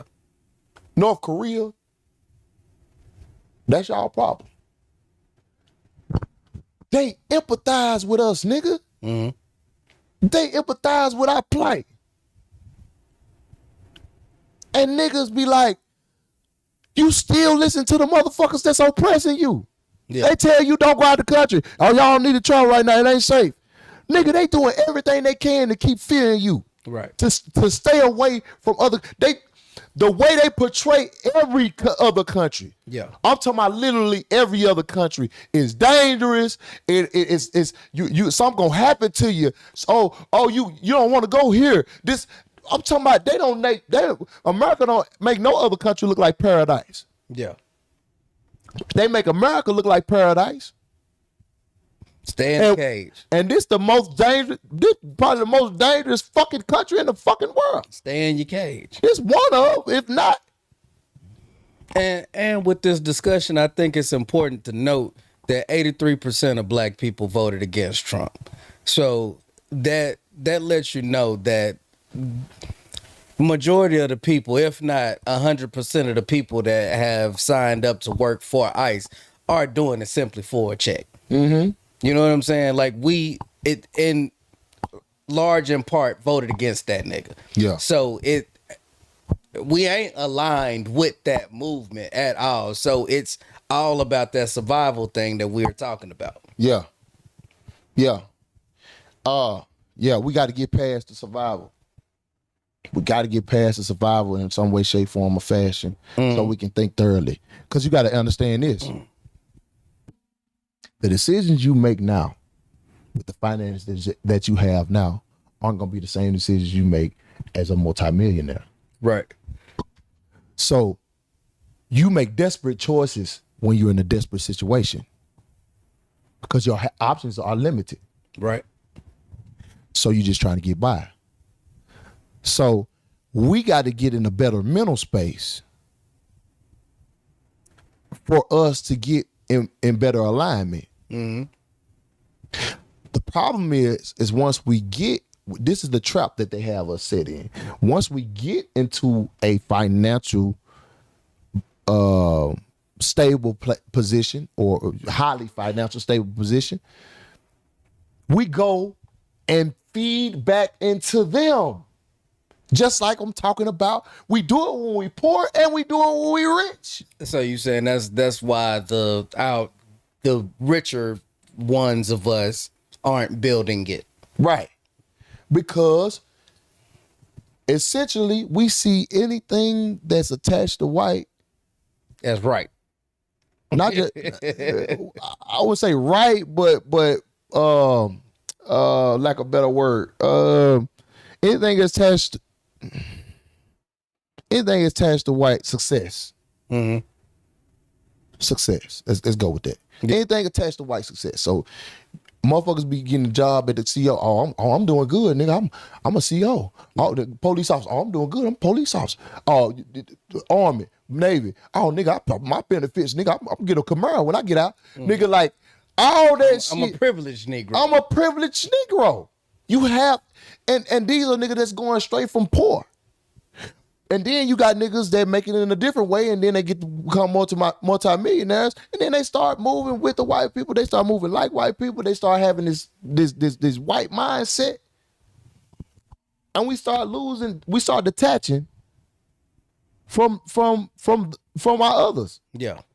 We separate ourselves as far as we can. We no longer align with the struggle. We no longer align. Yeah. That's our issue. We feed we go right back into the trap. Right. That's the trap. If you want to know what the trap is, that's the trap. That's the real trap. Because you identify when you're a part of it. Once those problems are no longer your problems, you feel like you out of the rat race. The selfishness of it all. Just like it was a Mexican dude, right? He voted for Trump, and when Trump, when ICE came and picked up his wife, I forgot where she was from, Cuba. Okay, I think it was Cuba. I could be wrong. Oh, now he regretted. Oh man, I didn't know he was going to deport my wife. Ooh. It's because you had a selfish agenda. You said, man, fuck them folks. As long as they don't, his wife even was down with Trump. Yeah, they done got her dumb ass. Because once you start thinking for self, and that's with all those jobs and opportunities as well, we start thinking for self. Oh. You can't always think that way. It can't always be just strictly self-preservation, dog. If you always constantly thinking for self, bro, in many ways, you gonna eventually hit that mark to where it's gonna fuck you up in the future. Because all those decisions, all those job decisions are for self. And then you don't have no outlet for it. You don't have no exit for it. You sit in it. Like when they get that CEO job and that CEO job pay good enough, oh, I'm gonna do this to retire. To retire. It ain't doing it. Oh man, I'm just gonna do this until I find. I'm gonna be trying to find somewhere to where I can go, and I don't have to be do this. They ain't gotta force us into it no more. They don't gotta force. Remember, they used to have to force us into doing fighting for them and shit like that. They had to force us. Yeah, niggas was willing to go to prison first. Yeah, and niggas was. Come on now, Muhammad Ali said, "Man, take me to jail." Right. They used to have to force us to do that shit. Now they ain't gotta force. They ain't gotta force shit. You niggas do it willingly. You niggas do it willingly. For a piece of the white pie, man. For a piece of the white motherfucking pie. And for a piece of the white lie. Come on now. For part of the white lie. Come on, get in the kitchen. We cooking. So, hey, as much as I want to say,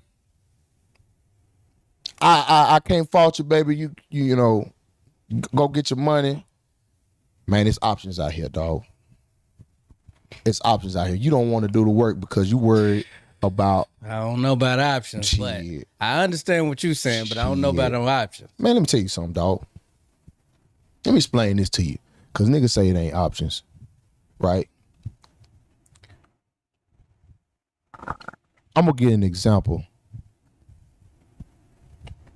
I'm not going to say no name specifically. It's niggas in comedy, right? That are bigger than me.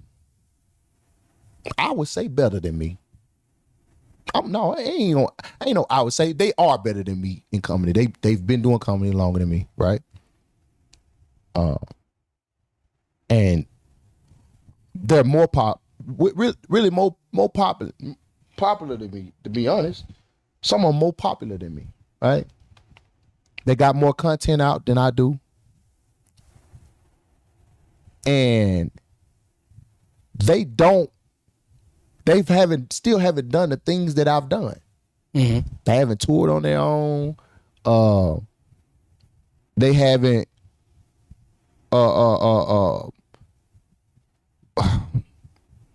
they haven't accomplished anything independently. Everything they've done has been attached to somebody doing it for them. Okay. So they didn't step out there and take a chance. That's the problem with a lot of people. They don't go out there and take a chance on doing it. They just go with whatever the options are presented, rather than creating your own lane of destiny. Yeah. Because they're afraid of whatever it is.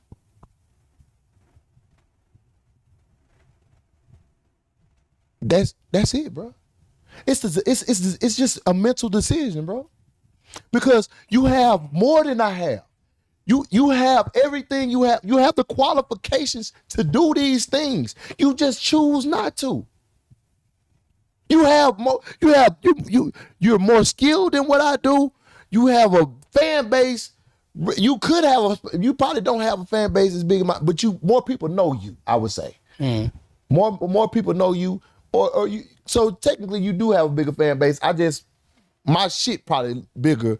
You know what I'm saying, as far as the numbers. But so many people done seen you doing what we do over me. But you still ain't took that step to go further that I've took. Because you don't have I don't know if you don't have the confidence, or you don't, I don't know. You don't want to take risks. You already took a risk doing stand-up. I don't understand. I mean, it could be gumption, it could be gall. Yeah. But you're still speaking about like an anecdotal experience. The statistically, everybody can't jump out it's for sure all black people, but just statistically, the world, the people, the United States, like no demographic could all put themselves out there, put their best foot forward and land on stable ground. That's just not realistic.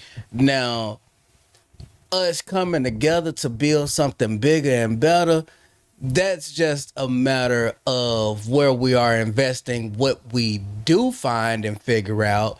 But in terms of people not going against the grain, there's not enough opportunity, not enough jobs out there for us to be unified in that way. Chad, it's more that could be, which makes a larger influence, is what I'm saying.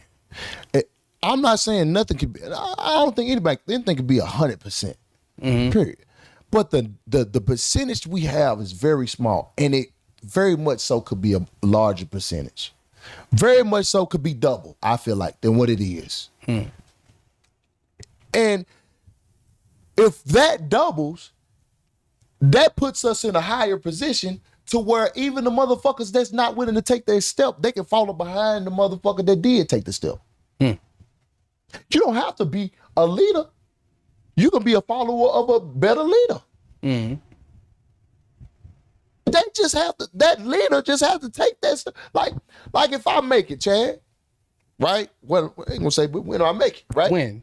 When I make it, it's gonna be certain people that I might put in a certain position that wouldn't have never got in that position if I didn't make it. Absolutely. So it's gonna be me having to talk to a certain person to get in that position. I'm gonna have to instill and change the mindset of the people that I know got it. They just afraid to take the next step to get into that position. Because they're gonna bring people along with them. The floodgates. Yes. You know what I'm saying? So yeah, I ain't gonna be able to get through everybody. Of course not. I get that. I understand that. Shit, no one can. I don't think that's possible at all. Yeah. You know what I'm saying? But you can trigger a mind that can trigger other minds. For sure. You see what I'm saying? I definitely want to be wrong in this scenario. For sure, I want you to be right on this one.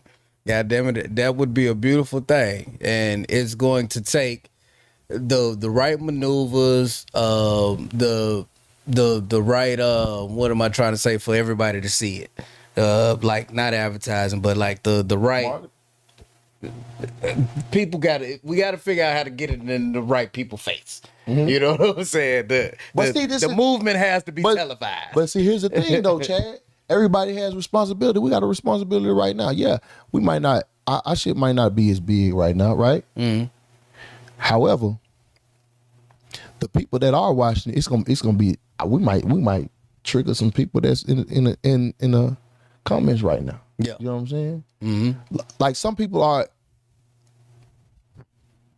give you an example. You know what could change your life today?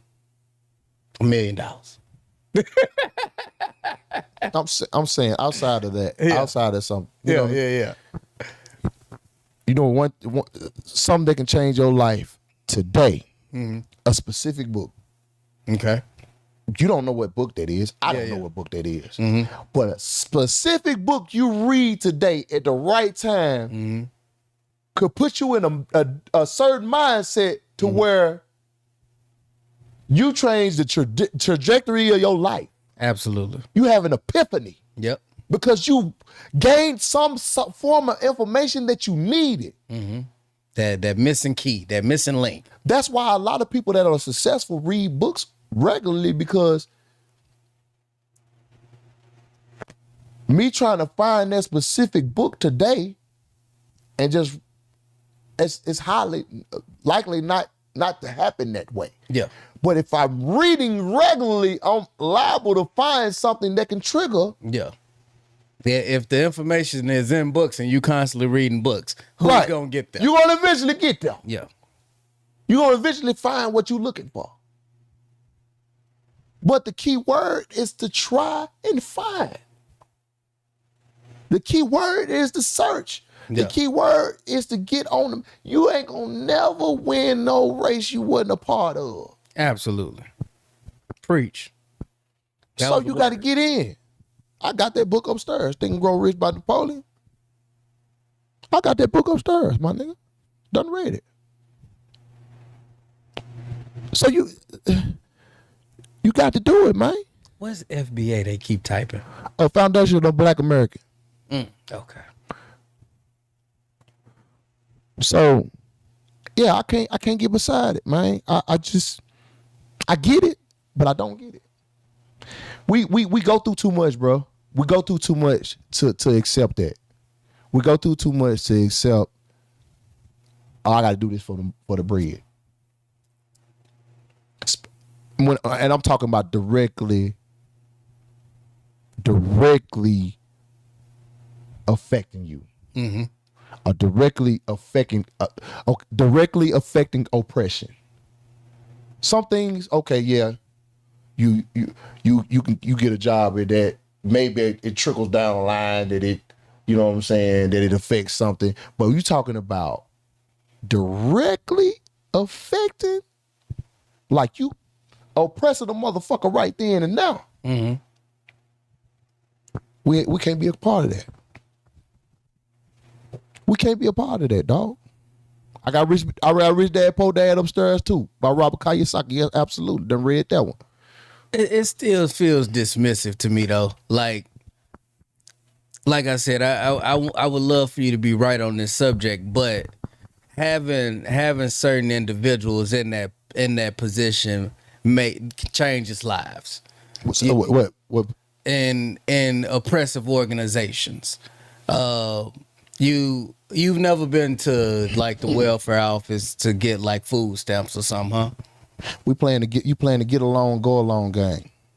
I'm not sure if I'm feeding into anything in particular, but what I'm saying is, if it has to be done, if it's going to be done, and people are going to make money doing it, and my sister can feed her family doing it, and she ain't directly out here putting her foot in black people and brown people backs, I feel like that's a good thing. She took the opportunity away from somebody who would do that and did something different with it. What are you referring to? In particular, this young black lady. Somebody else given that opportunity with that ice vest would do much more heinous things with it on than she's going to do with it, which removes one evil person from the equation and inputs somebody who is much more worthwhile dealing with. And I understand what you're trying to say, but we're talking about a system.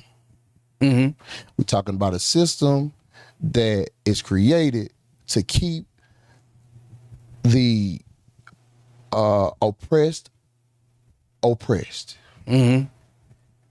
And when you join that system, you can't go and do your own thing in that system. You can't go and say, they have code specifically against that.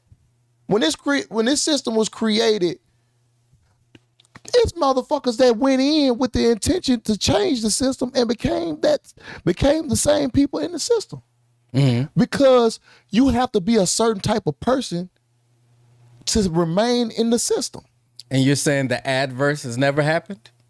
People joined the system and made great change? It's a lot of them that got kicked out the system for trying. But I'm saying you're saying the opposite has never happened. You think that what? Tell me a time. Tell me a time where motherfuckers. I mean, I'm not a historian, but I'm sure somebody had. Wasn't Thurgood Marshall like a part of the system? Listen, like ain't those the type of people? If that were true, then we wouldn't have never had a George Floyd situation. It didn't affect it. If you saying it didn't cause enough change? It didn't cause it didn't cause no change if motherfuckers is still directly targeting niggas and we majority of the motherfuckers in prison. They give y'all a little bit and y'all take that and be like, okay, this is the symbolic shit I be talking about right here. Well, they gave us, you gotta understand, nigga, they gave us some dog food to eat, bro. We could have starved to death. What the fuck is we talking about? They fed you dog food. You talking about a little progression. You got a low progression in hundreds of years. A low progression when you could have did your own thing and had major progression. So you more so looking for a coup. You want motherfuckers to overthrow that thing. Bruh, even overthrow it or set yourself aside from it. You got influence. You got motherfuckers that fuck with you. What are we talking about?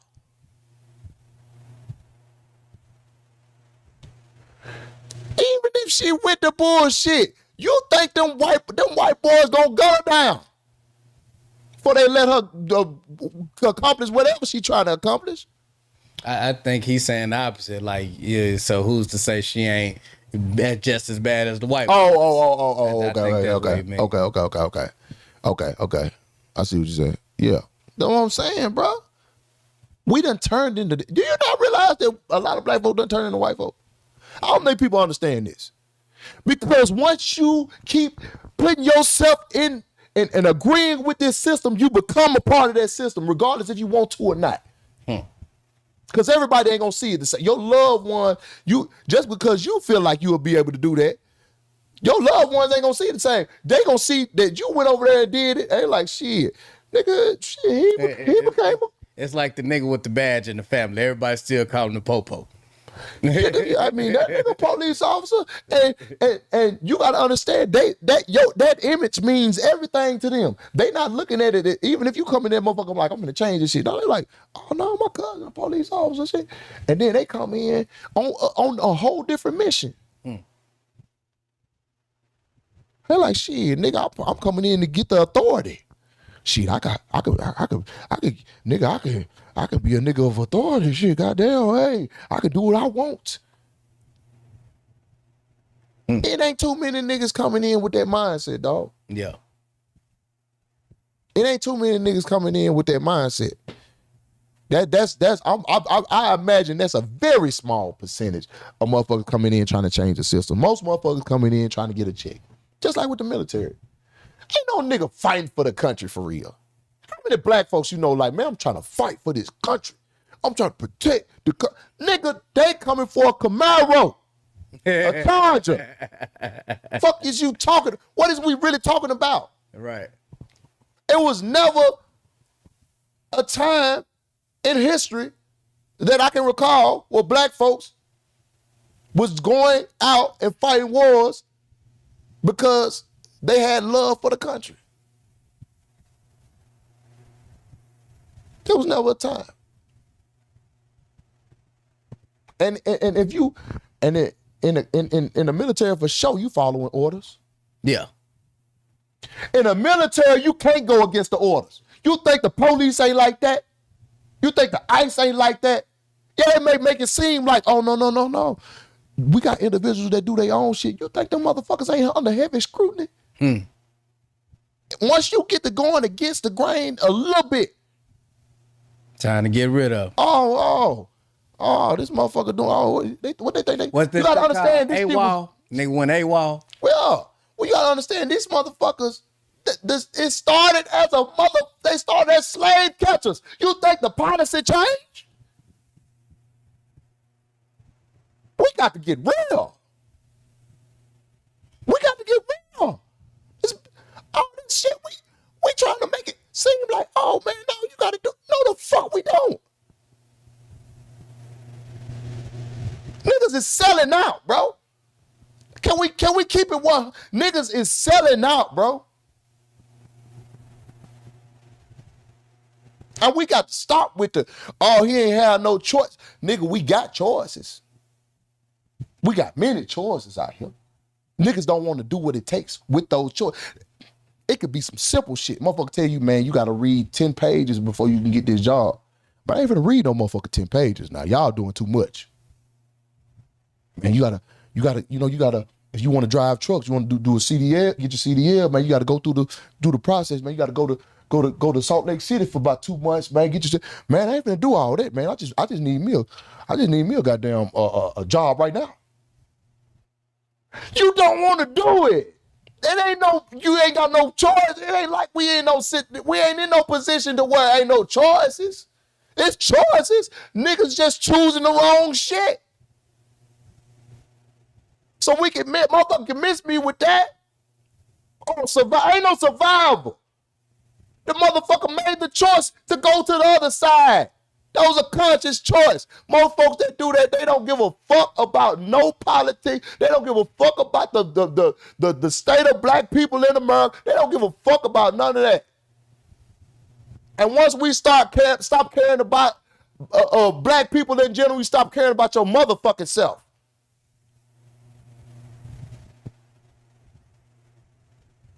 Fuck is we talking about?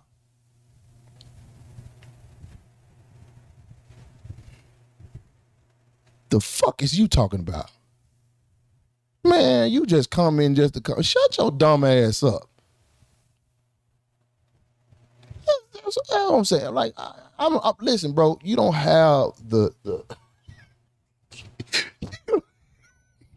you don't even make sense, bro. Like, what are we talking about right here? What? Man, I'm ready to go get that. I'm ready to go get that motherfucker. You ain't gonna get no light with that, man. Stop it, bro. What do I go on stage and do? You don't need to, motherfucker ain't never even seen you on stage. What about the stereo? What? He said you be on stage cooning. Who go on stage? Who go on stage? Oh, I'm trying to understand. What? Give me a joke. Give me a joke. What joke? Tell me one. I better go with Clarissa, because I'm going to bite the shit out of her. Tell me one of my jokes. These motherfuckers so goddamn. Tell me, motherfucker don't even know your joke. They don't know no joke of yours. Tell me one of my jokes. Please. Please. Exactly. Shut your dumb ass up. Just talking. You're just talking.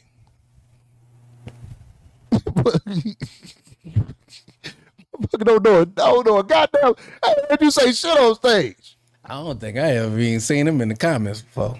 That's a new name. Right. And then motherfucker behind him, good point. What? You tell me a joke, nigga. Tell me what. Oh, I ain't never even seen you do comedy. Fuck are you talking about? I ain't gonna go back and forth with idiots. I don't care what you're talking about. Miss me with the bullshit. You goddamn lie. Sit your country ass down, man. Sit your country ass down, man. Now, and you know what? Speaking of army, these motherfuckers done got so goddamn desperate, bro. They done got so goddamn desperate. They done raised the age. Bro. That's not a bad sign. That mean they not fans of me, nigga.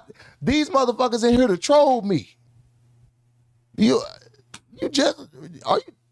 motherfuckers is this hey, bro. Y'all need retarded, dog.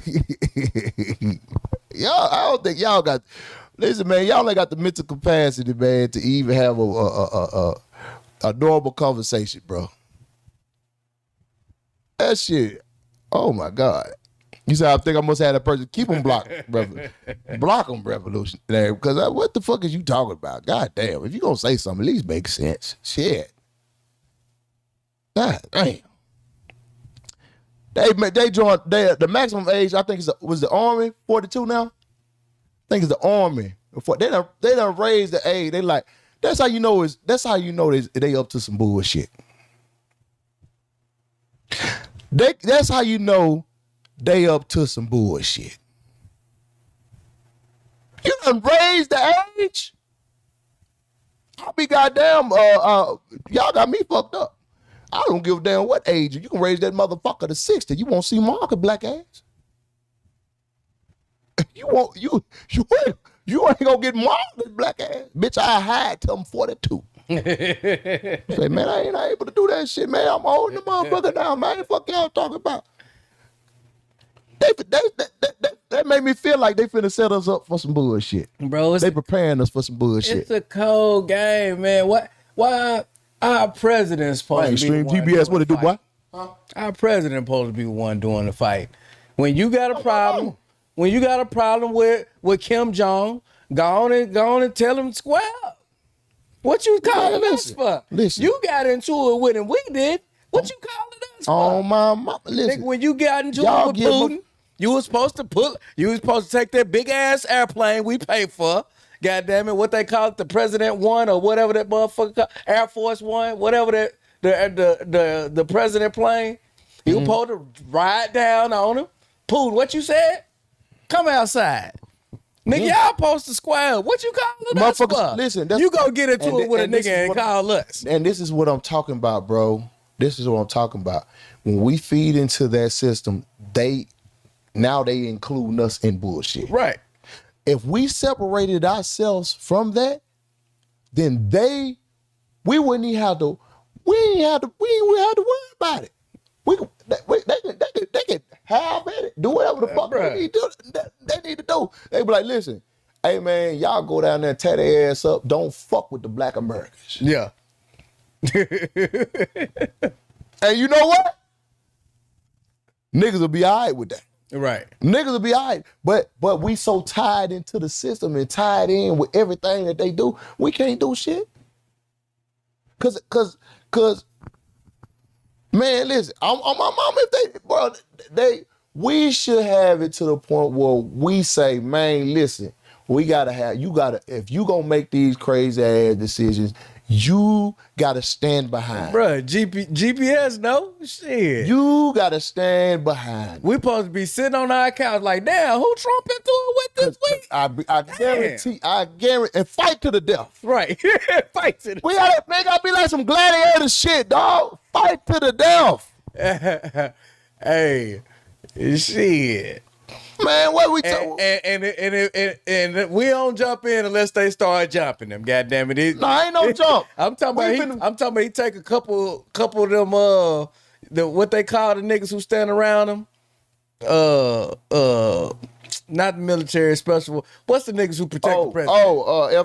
FBI. Special service. The black suit niggas. Yes, service. Secret Service. He got a couple Secret Service niggas with him, and they don't get involved unless he start getting y'all the new salt and pepper. Hey, listen. Hey, we can put them. We can do it like Rome. Put the gladiator dome. Right. Put them in the gladiator dome. Put one on one side, one on other side. We all in the stands. Yeah. Watching. Y'all set the terms for the winners. And we set the term, not him. Yeah. Or if you well, it's his beef. We ain't even got nothing to do with it. Let them set the term. But shit, goddamn, we gonna suffer because we gonna suffer behind the terms though. Oh, talk about if he lose, because the other president gonna try to implement. Well, yeah, we gotta have right. We gotta have some reasonable terms. You know what I'm saying? No. If he get his ass whooped, then we whoop his ass too. You remember how our mamas used to do us?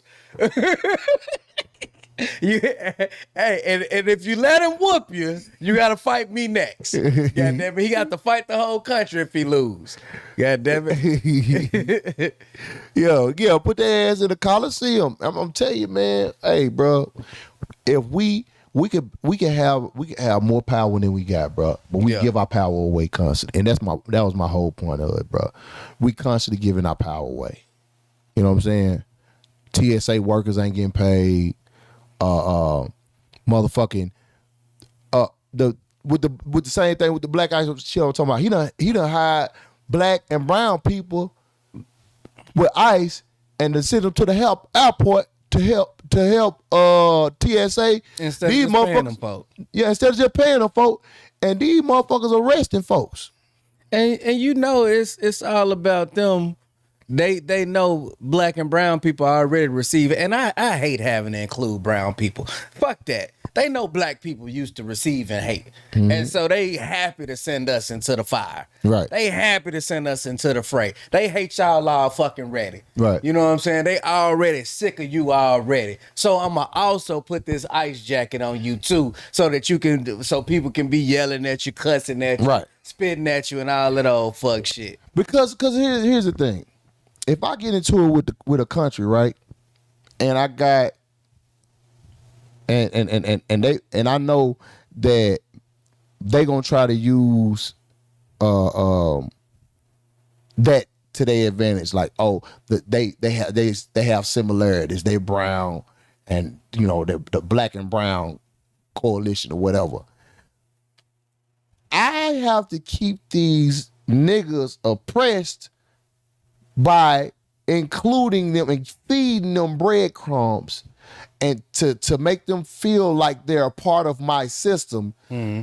So when something happens, they can't use that to divide and have niggas on their side. Right. I have to instill in these niggas that every other country is dangerous. They don't fuck with Americans.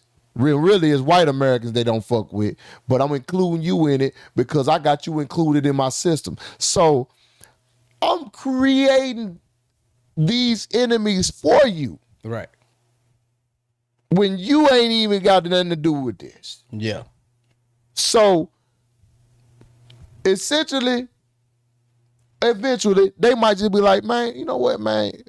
They could be holding back from just destroying this motherfucker, doing some crazy shit on some. We got sympathy for niggas. Mm-hmm. Certain shit they might have back like, man, nah, the niggas over there, man. We can't just do that because you know what I'm saying. You still gotta. We still have a heart for the niggas. Cause why else would when we come over there and they tell us, hey man, this ain't your war. Mm-hmm. They ain't gotta say that shit to us. If they don't give a fuck about us, nigga, they just shoot your ass. Right. Bomb your ass. Fuck you, nigga. You a part of that. Yeah. They ain't gotta play that game with you. Right. Especially with language barriers and all that shit. Yo, people getting shot and killed, getting blown up. People getting knocked off. They ain't gotta play that game with you. They can just go say, man, fuck this shit, man. We gonna tear their ass up. Yeah. And then it's something that bothered me on the way back from Punta Cana. I'm like, y'all drew lines on the map. And so because you drew these lines on this map, you gonna make me go buy a passport. You gonna make me jump through all of these motherfucking hoops to go from country to country like y'all got ownership of any of this shit. That's some wild shit in itself. Oh, what's in your bag? What did you do over there? Why were you there? How long you gonna be? You know how it worked? Nigga, I'm traveling the planet, bro. Y'all don't own this motherfucker. You know why? You know how it worked? Because you believe in it.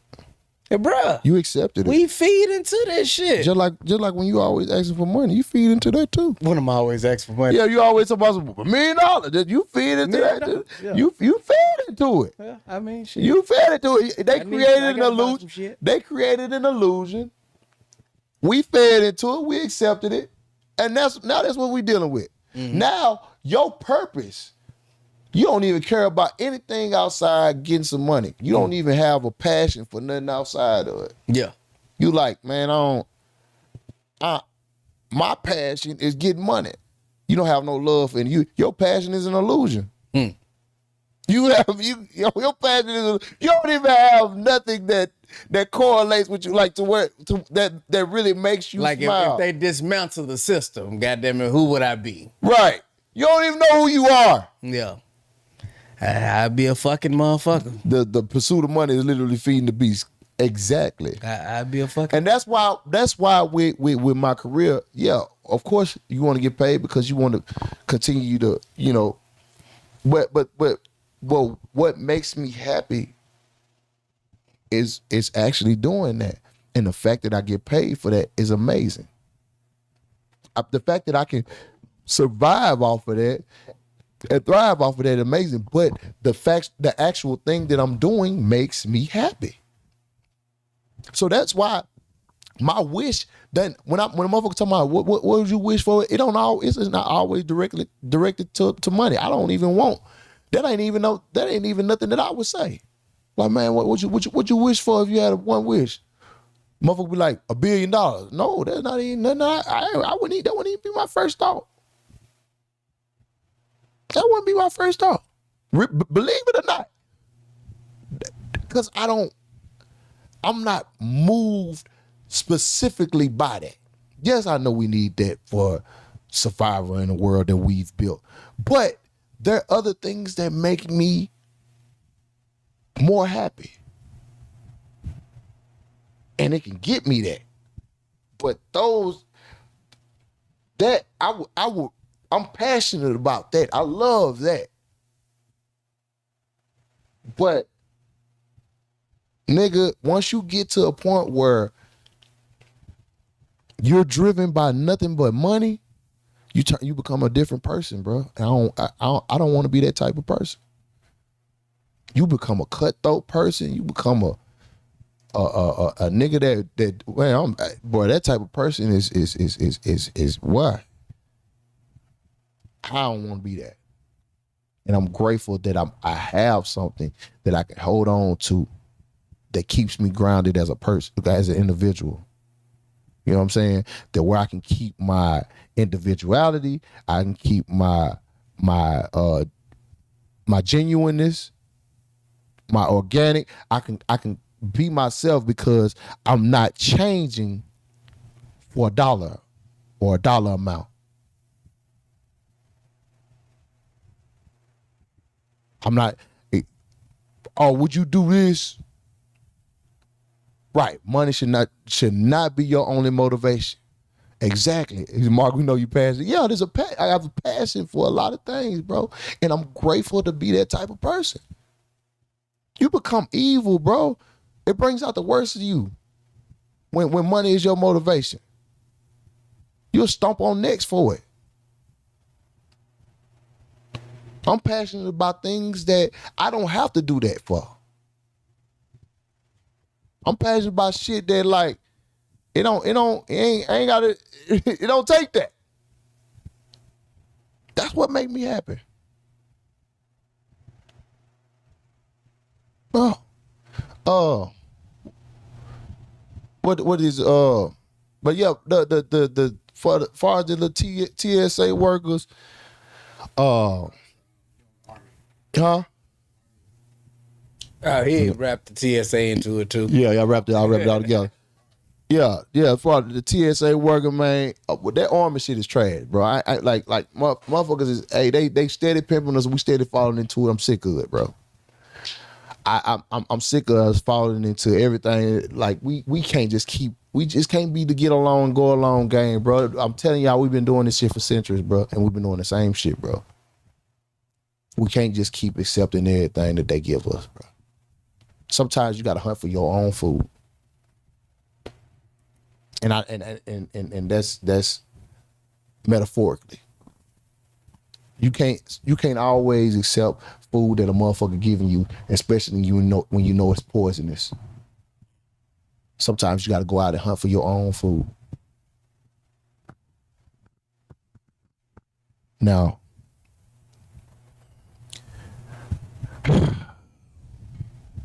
to the TSA workers, to the motherfuckers in the army, I get it. And I hate that you can't see the bigger picture of what's going on. Well, not the TSA workers, excuse me, I'm sorry. I'm not trumping the TSA workers into that. I mean the ICE and all that. I hate that you can't see the bigger picture.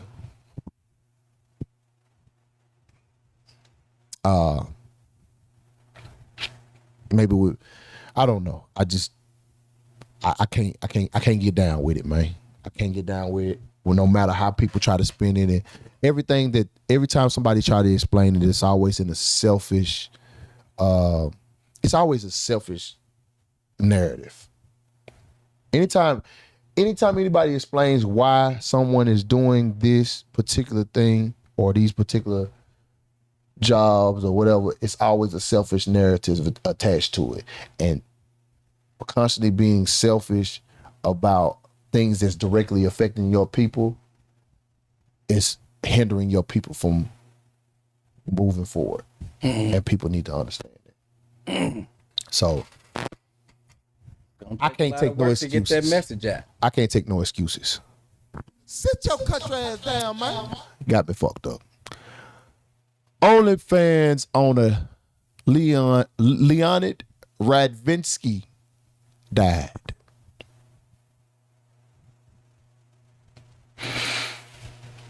OnlyFans owner Leonid Radvinsky. I'm sure I'm saying it wrong. He died from cancer.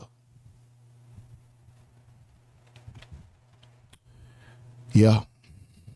Most of you hoes boss done died. He ain't gonna die the way y'all live.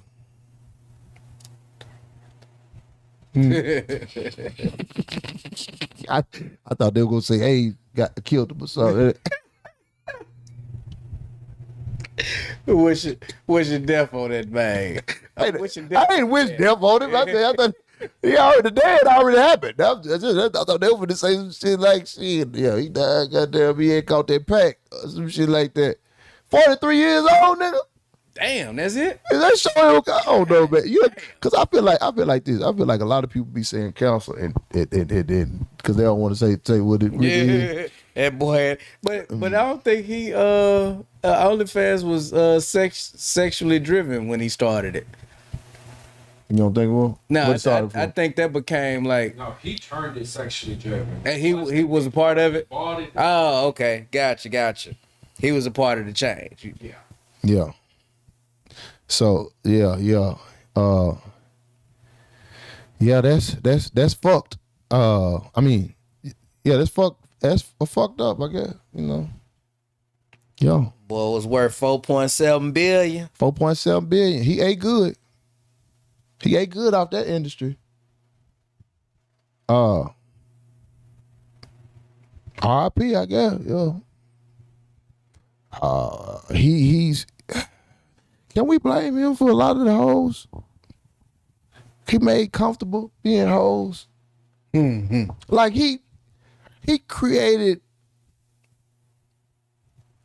an industry to where the average bitch is comfortable.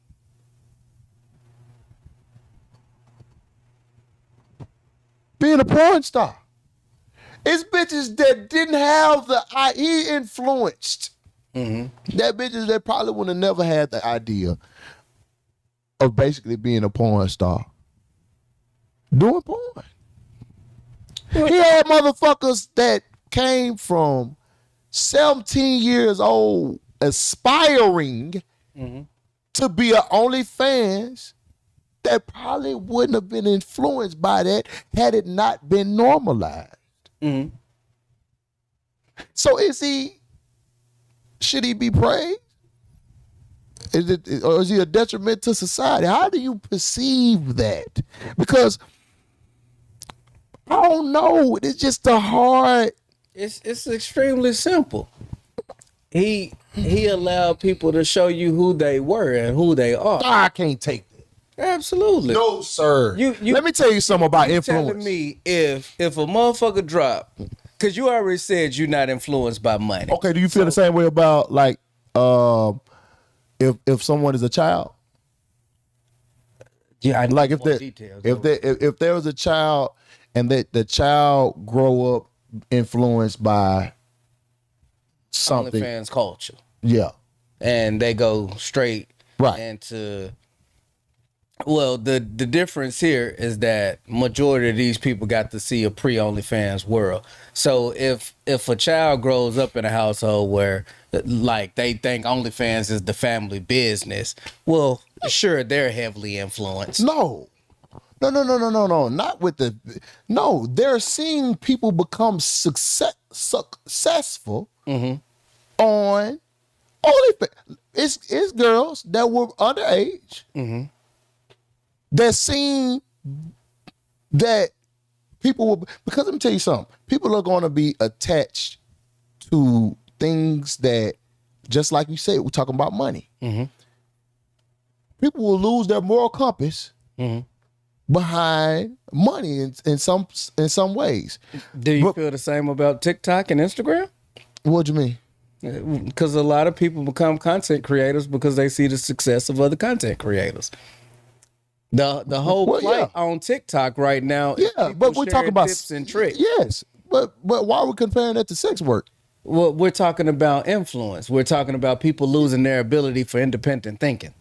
Well, and so it's still aligned with money and success. No, but we're talking about actual. We're talking about sex work in comparison to content creation. That's two totally different aspects. I'm talking about being influenced to make money. So I guess you want to focus on the I guess immoral aspect of sex. Yes, of not sex, but displaying sex. You've made it. Continue. Yeah. I guess I'm kind of lost at the point. Well, porn was a of course you're not gonna get a porn because that doesn't go against your moral compass in any way, shape, form, or fashion. Mm-hmm. But making where the average woman becomes, because you gotta look at it in the 90s, 2000s, porn was a thing, right? Uh-huh. But porn was more of a taboo for women. You know what I'm saying? Like there ain't too many women that was out there doing porn. So that was just because they damn near had to come all the way to Cali to do it. Amateur porn there wasn't really no outlet, but motherfuckers were trying. I think that's besides the point. Mm-hmm. You know what I mean? It wasn't it still was taboo. Mm. You see what I'm saying? It wasn't taboo because they couldn't get to it. It was just taboo because it was taboo. Okay. You know what I mean? Because it was public sex, which is supposed to be a private encounter. Okay. You know what I mean? So when this became normalized, when OnlyFans became normalized, it started normalizing public sex. So the motherfuckers that decided to, when you create this culture, because you gotta understand, influence is influence, bro. Mm-hmm. Whether it's a negative influence or a positive influence is gonna be influence. Right. And so the things that you consider taboo, you still got people that have undeveloped mindsets watching this. Uh-huh. So just like we talking about with the community or whatever, like motherfuckers be like, oh, that was gonna be there anyway. That's not necessarily true. Mm-hmm. Mm-hmm. Because it's being shoved down their throat nowadays. Yeah, your mind is malleable, right? When you coming up as age, you're seeing things. The more things you see is more than likely is going to influence your outcome of life. Yeah. So if we're seeing this, and this is being normalized, it's going to get to where it's normalized, period, in society. It don't just normalize amongst adults. It doesn't stop there.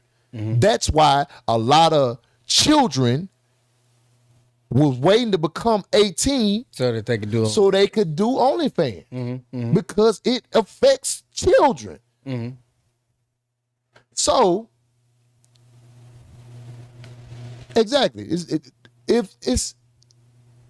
it still brings anything. That's why I brought up the TikTok and Instagram thing, because there are so many more kids that would have become a lawyer, a doctor, a nurse, or something, but instead they saw content creation and went into that. So that being influenced thing is just kind of all around the board. But you're saying this thing is bigger because it's not wholesome, man. It's taken away from the fabric of society. Yeah, it's taken away from marriage. It's taken away from family. Because seeing that it is a taboo thing, men still don't accept it as, like most motherfuckers. They're still having a fight right now between hoes and good women, or traditional women, whatever the fuck they consider it. Yeah. it's a high debate right now. Why is that? If Listen, OnlyFans woman can be like a good wife, well, yeah, or if that you would marry that, if you because need they consider, because it's still considered it's still taboo to be a hoe. Yeah. You understand?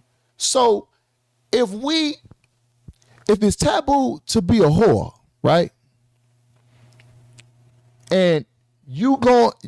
Well, we talking about influence in general though, y'all. So like, it's going to influence, of course, adults and children, but we talking about the future of the generation. You got to understand, divorce rates are so high right now. Marriage rates are so low because people aren't seeing the value in most women now because they feel like most women is available for everybody else. They feel like the reason why men marry women is because they feel like possession, ownership. Well, you're for everybody. You're for sale. So you're no longer. You saying ownership, but I mean that's exclusivity. That's the way people see it. Where's exclusivity? Possession. That is possessiveness. So exclusivity is not. Is not possessive. Is that how exclusivity is possession? Because you can have exclusivity and still not be possessive. Right, but that's not the way. That's not the way people deal in marriage.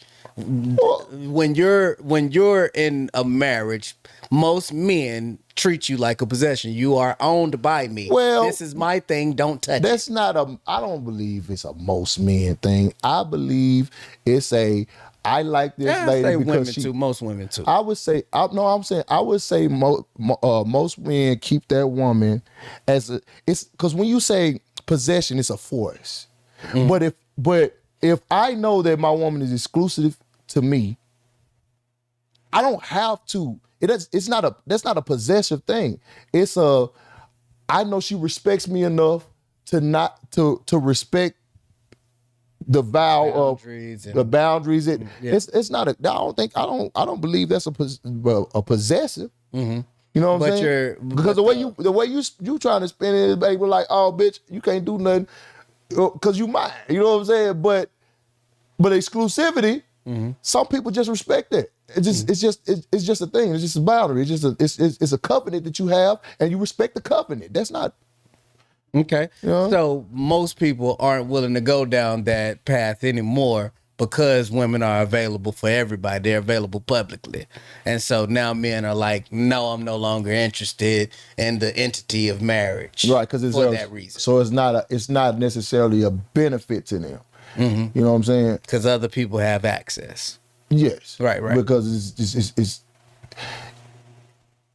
it's not that diminishes the value or diminishes the value to them. Yeah, for sure. Right. Exclusive, the correct word is mutual consensual agreement. Right. You know what I'm saying? So if you don't see, because anything that's easily accessible is not a valuable thing. Yeah, it's not attractive. Right. It's not attractive if it's easily accessible. And that goes as far as that ranges from damn near anything that I can think of. Right. You know what I'm like saying? You used to lick a cookie. You don't want it no more, right? Right. You know what I'm saying? So I don't think that changes when it comes to women, but some people feel like it's different. You know what I'm saying? And you could say that. You know, women see that this is the complaint that men are having, and they're still choosing OnlyFans over being in a relationship. So that tells you what they care more about. Of course, because women love money. But if men had the money, it wouldn't be the same. Think about if men men's sole purpose, right? If we were traditional men who was like, I don't want no further till I get such and such, and every man was stable enough to take care of a family, you think they would really be doing that? Who, women? Yeah. For the most part, I think you'd still see the change in less women opting for marriage because they felt like they were reduced to only being able to be wives. And then they discovered that shit, I could explore the world, I could invest in education, I could do this, that, and the third, and not deal with what a lot of men come with, and relationships being seen as toxic, and the whole culture of dating being known as toxic. A lot of people got to avoid that. Now, if men were coming with, if they were being like wholesome and healthy to be with and be around, and they had the bag, well, that's a whole nother conversation. But a lot of men get the bag and still try to be dick dastardly towards women. And so I think that's why a lot of women were like, I'd love to have another option.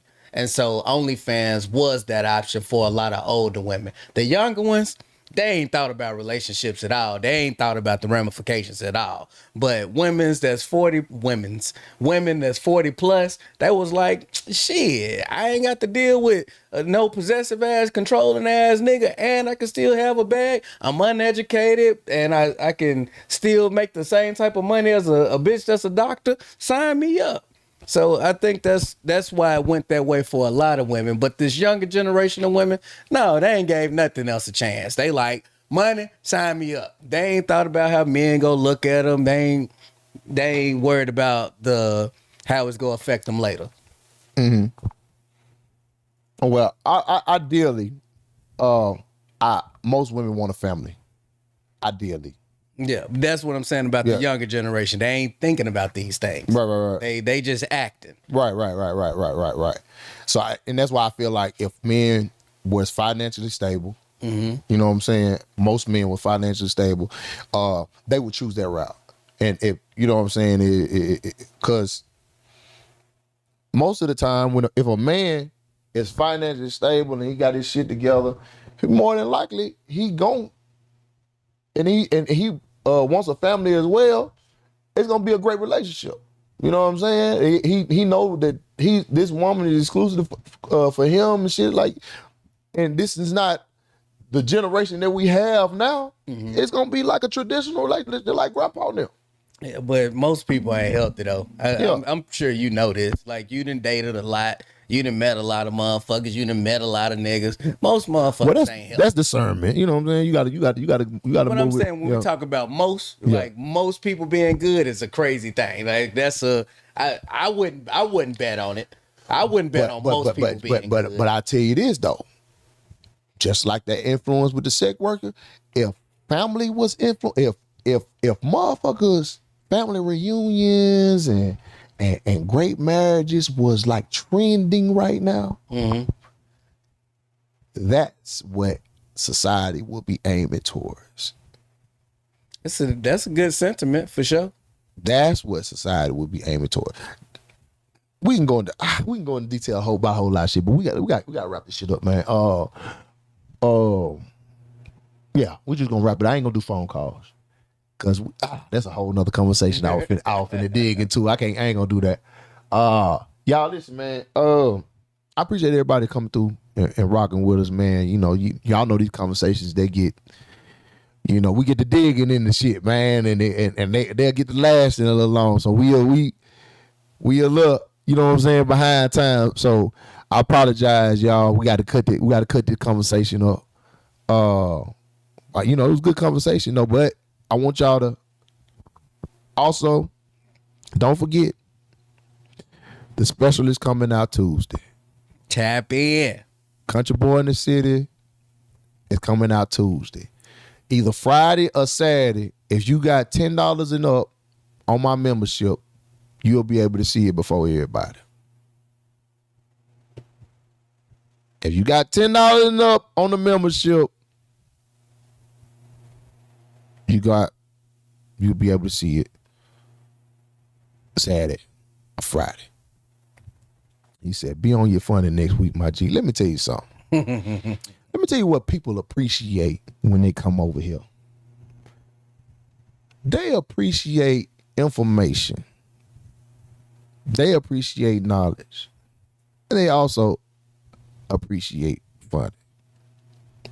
But we don't have to lay emphasis on anything in particular because we have substance over here. So you telling me to focus on this and focus, I don't gotta do that. Because I want you to leave here with something. You understand? And it don't have to always be jokes. That's what my stand-up is for. We get some laughs and jokes in here, but nigga, we don't listen. This shit right here, this ain't no one-trick pony over here, baby. This range. You understand? Yeah, you gonna come over here. You gonna come over here. Hey, I want you to come over here, get some, and then you leave and be like, man, I can use that information. This gonna help me. Boys was rocking. You know what I'm saying? Them boys were talking that shit. Well, what pimp say, put some fat on your head. You know what I'm saying? I ain't got to sit here and force the. Oh, man, I gotta make sure. Hold on, man. We gotta make sure we gotta tell a joke. Wait. Nigga want you to do a 2-hour special every week. Right. Hey, man, make sure we gotta tell a joke. Don't forget, man. We gotta tell a joke. No, this organic, baby. This organic. Watch party for the special. Come on now. Yeah. Shit. Here you talk about you leave here with a plate. You know what I'm saying? We serve Thanksgiving over here. You leave with a plate, Jack. Yeah. You feel me? Cash App's got FreeGameChad, mine. Shit, you know. What's that happening? Oh, Cash App. $ Maaacus, MAACUS. Chaz is FreeGameChad. Come on now. Anything you want to tell them, Chad? You got it? Man, look, I enjoyed the show tonight. Very profound, provocative conversation, man. I had fun with it, and I'm looking forward to watching the special. Even though I was there in person, I'm excited to see that motherfucker again on my screen. You know what I mean? Right. Shit. So salute to this boy. You finally got it together. Oh. It was a long time coming, but shit, it's going down, man. So. You know, y'all know where to find me at FreeGameChad on all platforms, and make sure y'all tune into that motherfucking special come Tuesday. Man. Thank you, bro. I'm grateful, bro. This is where we take the step up right here, y'all. I'm telling you, this is where this it. Straight to the moon, Alice. Straight to the moon. This it, man. Hey, man. If y'all can't help, just share that motherfucker, man. Tell folks to pull it. I ain't got no goal for the first week. Right? A real nigga gonna share it 20 times. Hey, I ain't gonna lie to you. I ain't got no specific goal for the first week. But can we set an expectation? Tell me the first week or what? First week. I don't see it doing no less than 100,000 week one. Oh. Chad say 100,000 week one, y'all. Week one, we gotta do 100,000. Oh shit! Week one. Chad said 100,000 week one, y'all.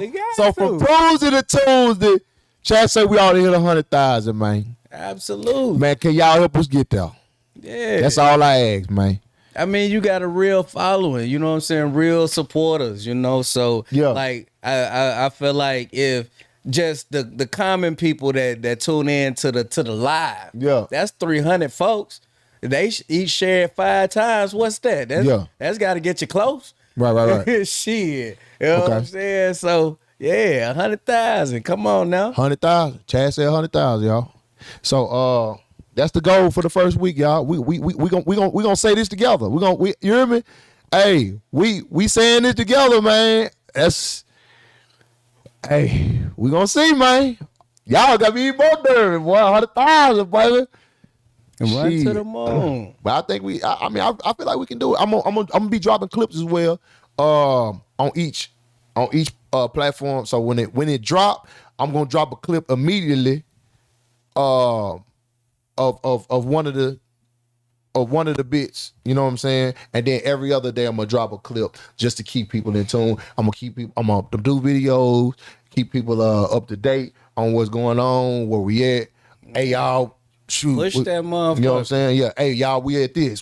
So let's get it. It's going down. When y'all see me again, the special gonna be out, so we'll be able to talk about it next Wednesday. Yeah. Let's get it.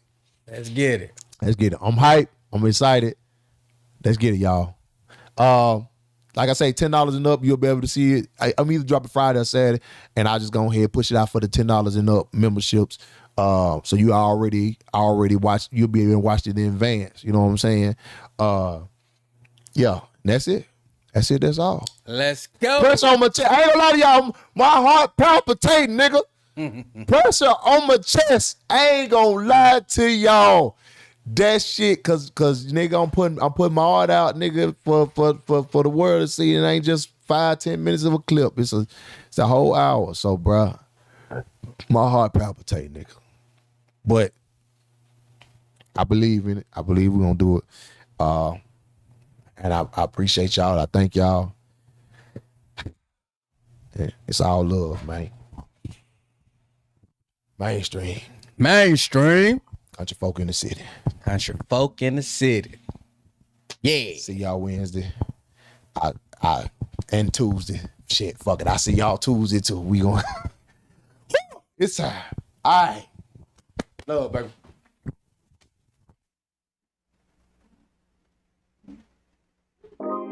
Big man, we gotta do another song. For what? Cause I said so. All right, Mom. I'ma rap this time. Oh, hell no. Don't do that, big man. You stick to the ad lib. I got somebody to help me out with the rap. Chad, where you at? What's up, cuz? You got some bars for me? You know it. Let go. Mainstream. Country folk in the city. Country folk in the city. Mainstream. Country folk in the city. Let me start this off right, cause I'm the host of the show. You know Maaacus is the name that flies, nigga, you know. If you ain't heard about us yet, then you about to find out. This the Country Folk Show, represent for the South. Mainstream the podcast, and it's for family and friends. Sometimes the haters show up, and they like to pretend. They say I can't freestyle this cause the style ain't free. And you can try all you want, but hating won't stop me. Mainstream. Country folk in the city. Country folk in the city. Mainstream. Country folk in the city. Country folk in the city. Come on, Shad. Free game, woo. Mainstream, woo. I get on that couch like in the booth, I speak the truth. Every Wednesday with the news, got you laughing, do the fool like a mule. You know Marcus bring them stallions through. I'ma give you game that you wish you would've knew. Mama feng shui, always end up with them Jews. Country folk in the city, I keep my people with me. Keep them laughing with silly, them phone calls always ignorant. Switch them out like I'm Vivian, fresh as Prince Jada kissing me. Breaking locks, take the industry, free game equanimity. What the hell is equanimity? Mama, sit your country ass down, man. Mainstream. Country folk in the city. Country folk in the city. Mainstream. Country folk in the city. Country folk in the city. Cause the way you miss your family. And you need laughs and love. Tune on into Mainstream. With YouknowMaaacus and Cuz. What up, cuz what we got? We the next for the spot. On the stage of the couch? We put some soft in their mouth. Know what I'm talking about? Mainstream. Mainstream. Country folk in the city. Country folk in the city. Mainstream. Country folk in the city. Country folk in the city. And we out. FreeGameChad. What's your name? Feng Shui. And you know Maaacus. Oh, yeah. Y'all did that. Now we need a mainstream movie.